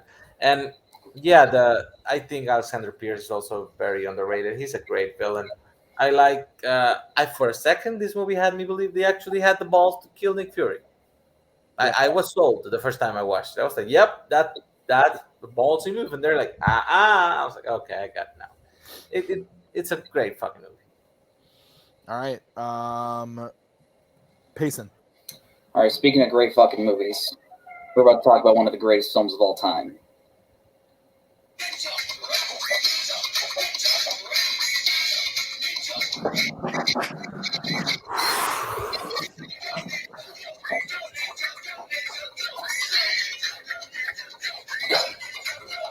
All right, Teenage Mutant Ninja Turtles 2, Secret of the Ooze. Is this movie necessarily as good as the first one? No. But is it the best Ninja Turtles movie? Oh, heck yes. This movie is one of the greatest, like, pure Machiavellian Shakespearean, like, takes on how to make a stupid movie entertaining. It has family drama with Leonardo, Donatello, Michelangelo, and Raphael trying to decide how they can be good guardians of this city. They need to practice the art of invisibility. April is such a good guardian. The best April O'Neil is in this movie. Keno, the kid who plays Keno, is such a bad actor. He is garbage, but that makes it good. He cannot act. It is maybe one of the most 90s films of all time. Just the slang of this movie, Michelangelo has like a poster of a woman named Paulina, and he just is really weird about it. Toka and Rizzo are incredible. The scene I just referenced when they break into the club is maybe one of the greatest scenes in movie history, where they're fighting the Foot as Vanilla Ice is rapping in the background. Oh, this movie is just incredible. Kevin Nash is the Super Shredder in this movie. Just, oh my gosh, it is an hour and 28 minutes, and every single minute is perfection. I knew I had to have it on this list, and I'm so happy that you brought me on this show, Tim, to talk about how much I love this movie. Go Ninja, go Ninja, go. Oh. Yeah, nothing. I love nothing more than a Ninja Turtles movie where the Ninja Turtles don't fight with their signature weapons because oh no, I'm being very sarcastic because parents got a little too mad when those rubber suited people hit someone with a stick in the last movie. So now we can't even have that. This is real bad. Yes, but you don't like the sausage nunchakus? Sausage nunchucks are so cool. Cody, I can't even. Cody, go ahead. You're muted, buddy. In your, to quote a movie from the 90s, in your incessant rambling, you were nowhere near a correct answer. I award you no points and may God have mercy on your soul. I'm going to be real honest with you, and this is going to really probably chap Nazario. You can almost... I would pick 2014's Ninja Turtles over anything from the 90s at all. 90s movies are ass. The animated one... The animated one is good. Is good. These three are trash. And do this... You even said the first one's better, but you still put it on here. Take your glasses off and look at the movie for what it is. I do, and it's still awesome. Nazario. I would love to put you in a cage with Bonesaw right now. This movie's not better than the original. The original is still the top Teenage Mutant Ninja Turtle movie ever made. I do not care. I do not care about this man's opinion. I proved that when I put that as my 8th top film of all time, which I still think it is. This movie has good shit in it. Token Racer are entertaining.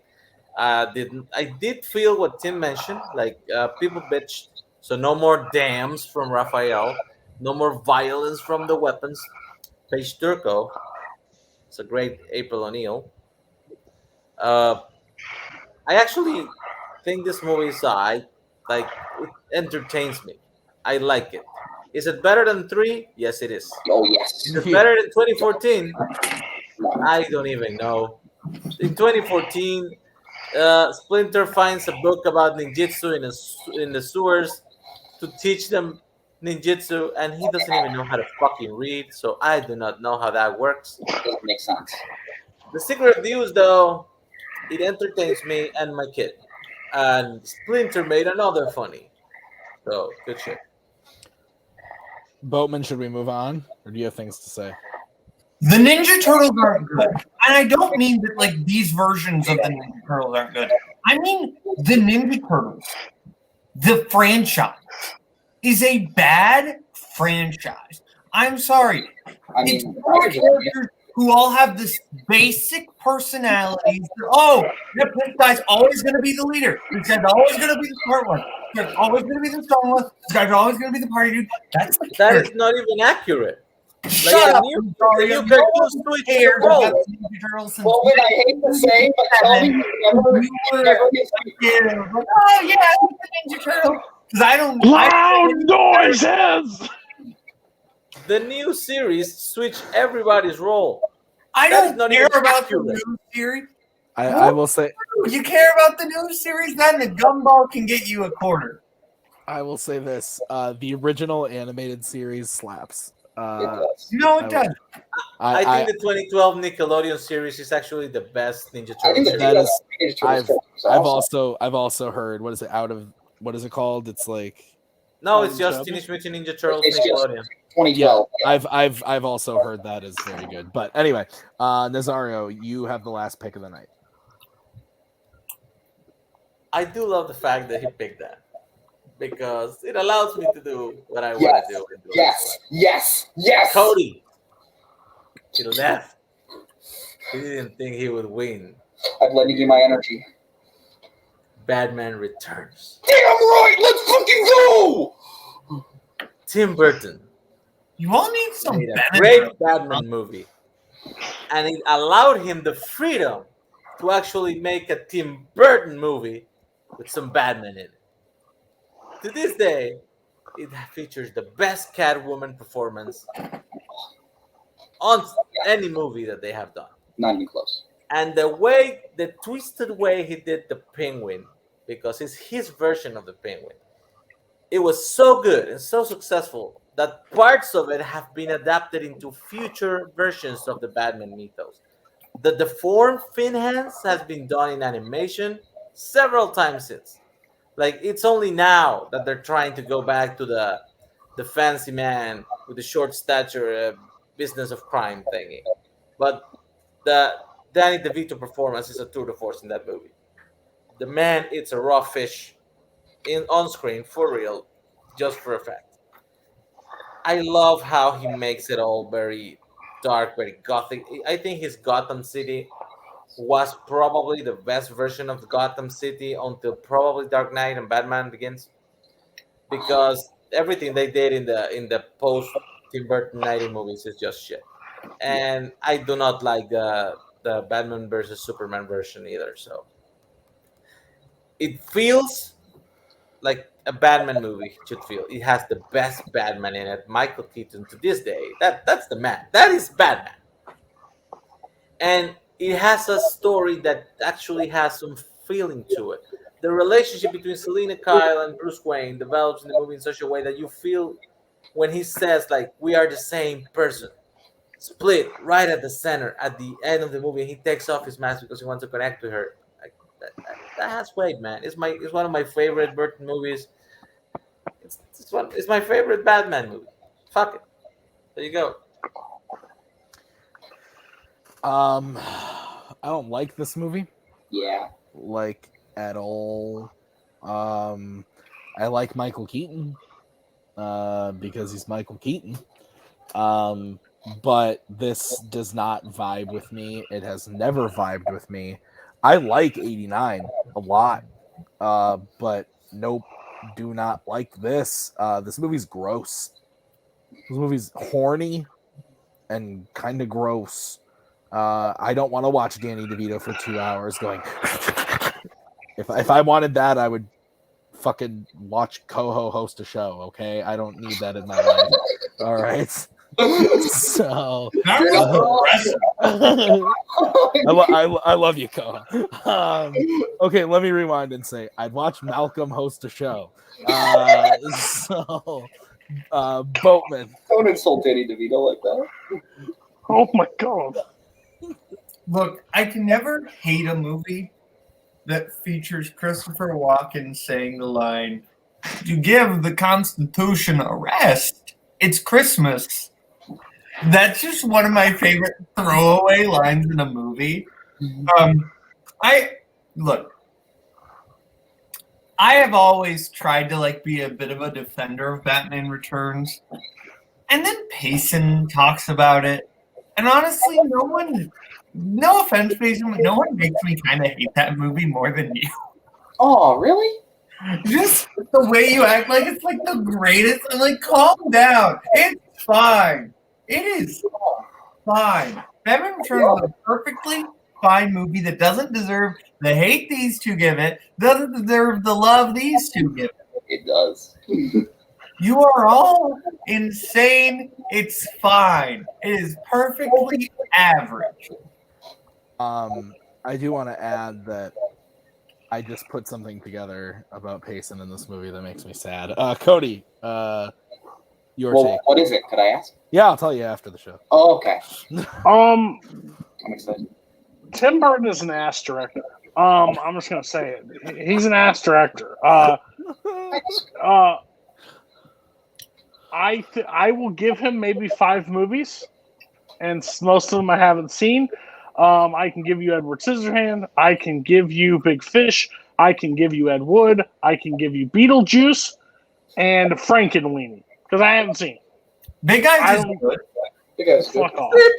Sleepy Hollow, man. Yeah, fuck off. No, I've seen that movie. It's shit. Sweeney Todd, man. Adventure. Not help. Fucking not Pee-wee's helping you. Big Adventure, man. Yeah. Want to pull up Can the you mute these two?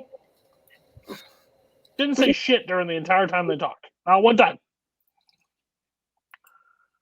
He's an ass director. He is terrible. He is not good. He is style over any actual direction of a movie whatsoever. Everybody that ever praises a movie from him, it's just like, oh, his world that he creates. Well, fucking be a production designist, okay? Be a person that creates the sets. Stay the fuck away from the camera because you're an ass. You're an asshat. And even if his movies are good, he hasn't made anything recent that's anywhere near any good movie whatsoever. Okay, I think this movie, I gave it 2 stars, and that's actually too high. I'm probably going to lower it. And I have to watch a movie to lower it on my rating, and I'm going to break my rule for this movie because I think it's terrible. I think actually, let me be real with you guys. All the 90s Batman movies are bad. They're all bad. They're all not good. I'm sorry. Oh, and 89. Sorry. What did happen in the 90s? All the 80 to 90 terrible. Trash movies. Keaton's not that great as Batman. I guess the best part in this entire movie is Christopher Walken. I think that would be the best thing, and he's still fucking too ham for this movie. I don't care that he eats a real fish. Like, fuck that. I don't care. Like, cool. He takes forever to find his parents, and his parents are actually dead. And if he did find his parents, they probably just shot him in the graveyard. I'll be honest with you. And the Penguin that I want is Oswald Cobblepot, the one from the Arkham games, the one that doesn't look like I'm an actual penguin. Well, put him in a zoo. I don't know what to tell you, but I have no desire to see that ever on screen again. Sorry. Michelle Pfeiffer, Catwoman. That's the best part of this entire film. That's the best part. And she's not in it enough. The best part is when they all die. So, yeah, I knew this was going to be on here, and we don't rank this list, but the greatest part is this is the last movie brought up, so it will be at the bottom of the list because that's the correct ranking, at the bottom, if you're going to put it on there. It's not even the worst movie brought up to me. All right, Payson. All right. I could talk about how this movie has maybe the best interpretation of Gotham City on film. I could talk how good Michelle Pfeiffer is as Catwoman. I could talk about the chemistry that Michael Keaton and Michelle Pfeiffer bring to this movie, but all I will say, the main villain of this film dies, and his body is carried off by penguins and dropped into the water of the sewer. If that does not immediately make a movie 4 stars, then I don't know what is, and the movie is even better than that, and it becomes 4.5. I rest my How case. is that a selling point for this movie? He drops him in the toilet like a turd. No. He goes in the sewer like shit. By penguins! By actual penguins! He was killed by what he is. All right. Well, guys, that's our list. Oh, man. That was fun. So our list... I know I don't come on the show. We have X2, The Dark Knight, Spider-Man 2, Thor Ragnarok, Blade 2, Infinity War, The Donner Cut, Winter Soldier, Secret of the Ooze, and Batman Returns. We were doing so well. Okay, so head on over to the Letterboxd to like that list, share that list, talk about it if you have thoughts and opinions. Can I share it? Comments on the list and talk about it. And yeah, okay. The only person on this panel who hasn't been on to talk about Glengarry Glen Ross is Nazario. This is the last week for that as the movie of the month. So Nazario, let's get your thoughts on Glengarry Glen Ross. I almost forgot we were doing that. I've never seen this movie until today, actually. I saw it this morning. And it basically put me back in the 90s. These movies that feel like plays that are set in one place for the most part, and it's mostly about people just talking and talking and talking. Alec Baldwin has a great scene on it. It's an iconic scene. Everybody knows the Alec Baldwin scene, but it's a little rough that's all people remember because the things that come after are actually very, very good. Like Jack Lemmon kills it in this movie. Pacino kills it too. And you're thinking that Christopher Plummer is not that great until he actually has a big scene near the end where he just flips the shit on somebody else because he paid attention to small little things that he was. People think he wasn't. It's actually It's a pretty solid movie. I can see why people love it. I thought for the most part it was going to be like a 4-star movie, and then the end happens, and that little touch with Pacino talking to Jack Lemmon at the end before he actually realizes what actually happened and was actually going to transpire forward. I was like, yeah, this is kind of great. I really liked it. I probably will watch it again. It does feel like a time capsule from the 90s, especially because of the non-inclusive dialogue that pops up during the movie. I don't know how snowflakes are going to take that shit, but if you can deal with it, 4.5. Great movie. Nazario messages me in the middle of the day and goes, well, this isn't inclusive. I love you so much, Nazario. It was very funny. All right, so guys, that's the show. That's the last show for August for Glengarry Glen Ross. So we will be putting out a poll tomorrow with the movies for September. They will be 6 movies from the 1980s to choose from. So you will see that poll tomorrow. Also uploading to the channel tomorrow starting at 10 a.m. is going to be the replay of the Ultimate Movie Warzone Championship that happened over the weekend on Twitch. That replay will start tomorrow. It's a whole 6-hour video. That was fun, and thanks to Mr. Boatman, I got to stitch it together from 2 videos into one. So that will be uploading tomorrow. That will be uploading tomorrow at 11 a.m. EST. 11 a.m. EST. You know what's great, Tim? Yeah. The great thing about StreamYard is that you have to click it and then confirm it. This is so mean. All right, guys. Thank you for watching. We're gonna see you next week. Like I said, when I put out that poll, I'll also put out the topics for the upcoming month. So if anybody's interested in the topics, you can sign up. And if we think you'll be good for the show, we'll add you. So thank you, Nazario, Payson, Cody, Boatman, even though he's dead right now. We'll see you guys real soon. We'll see you next week. Thank you. Have a good night. In case I don't see ya.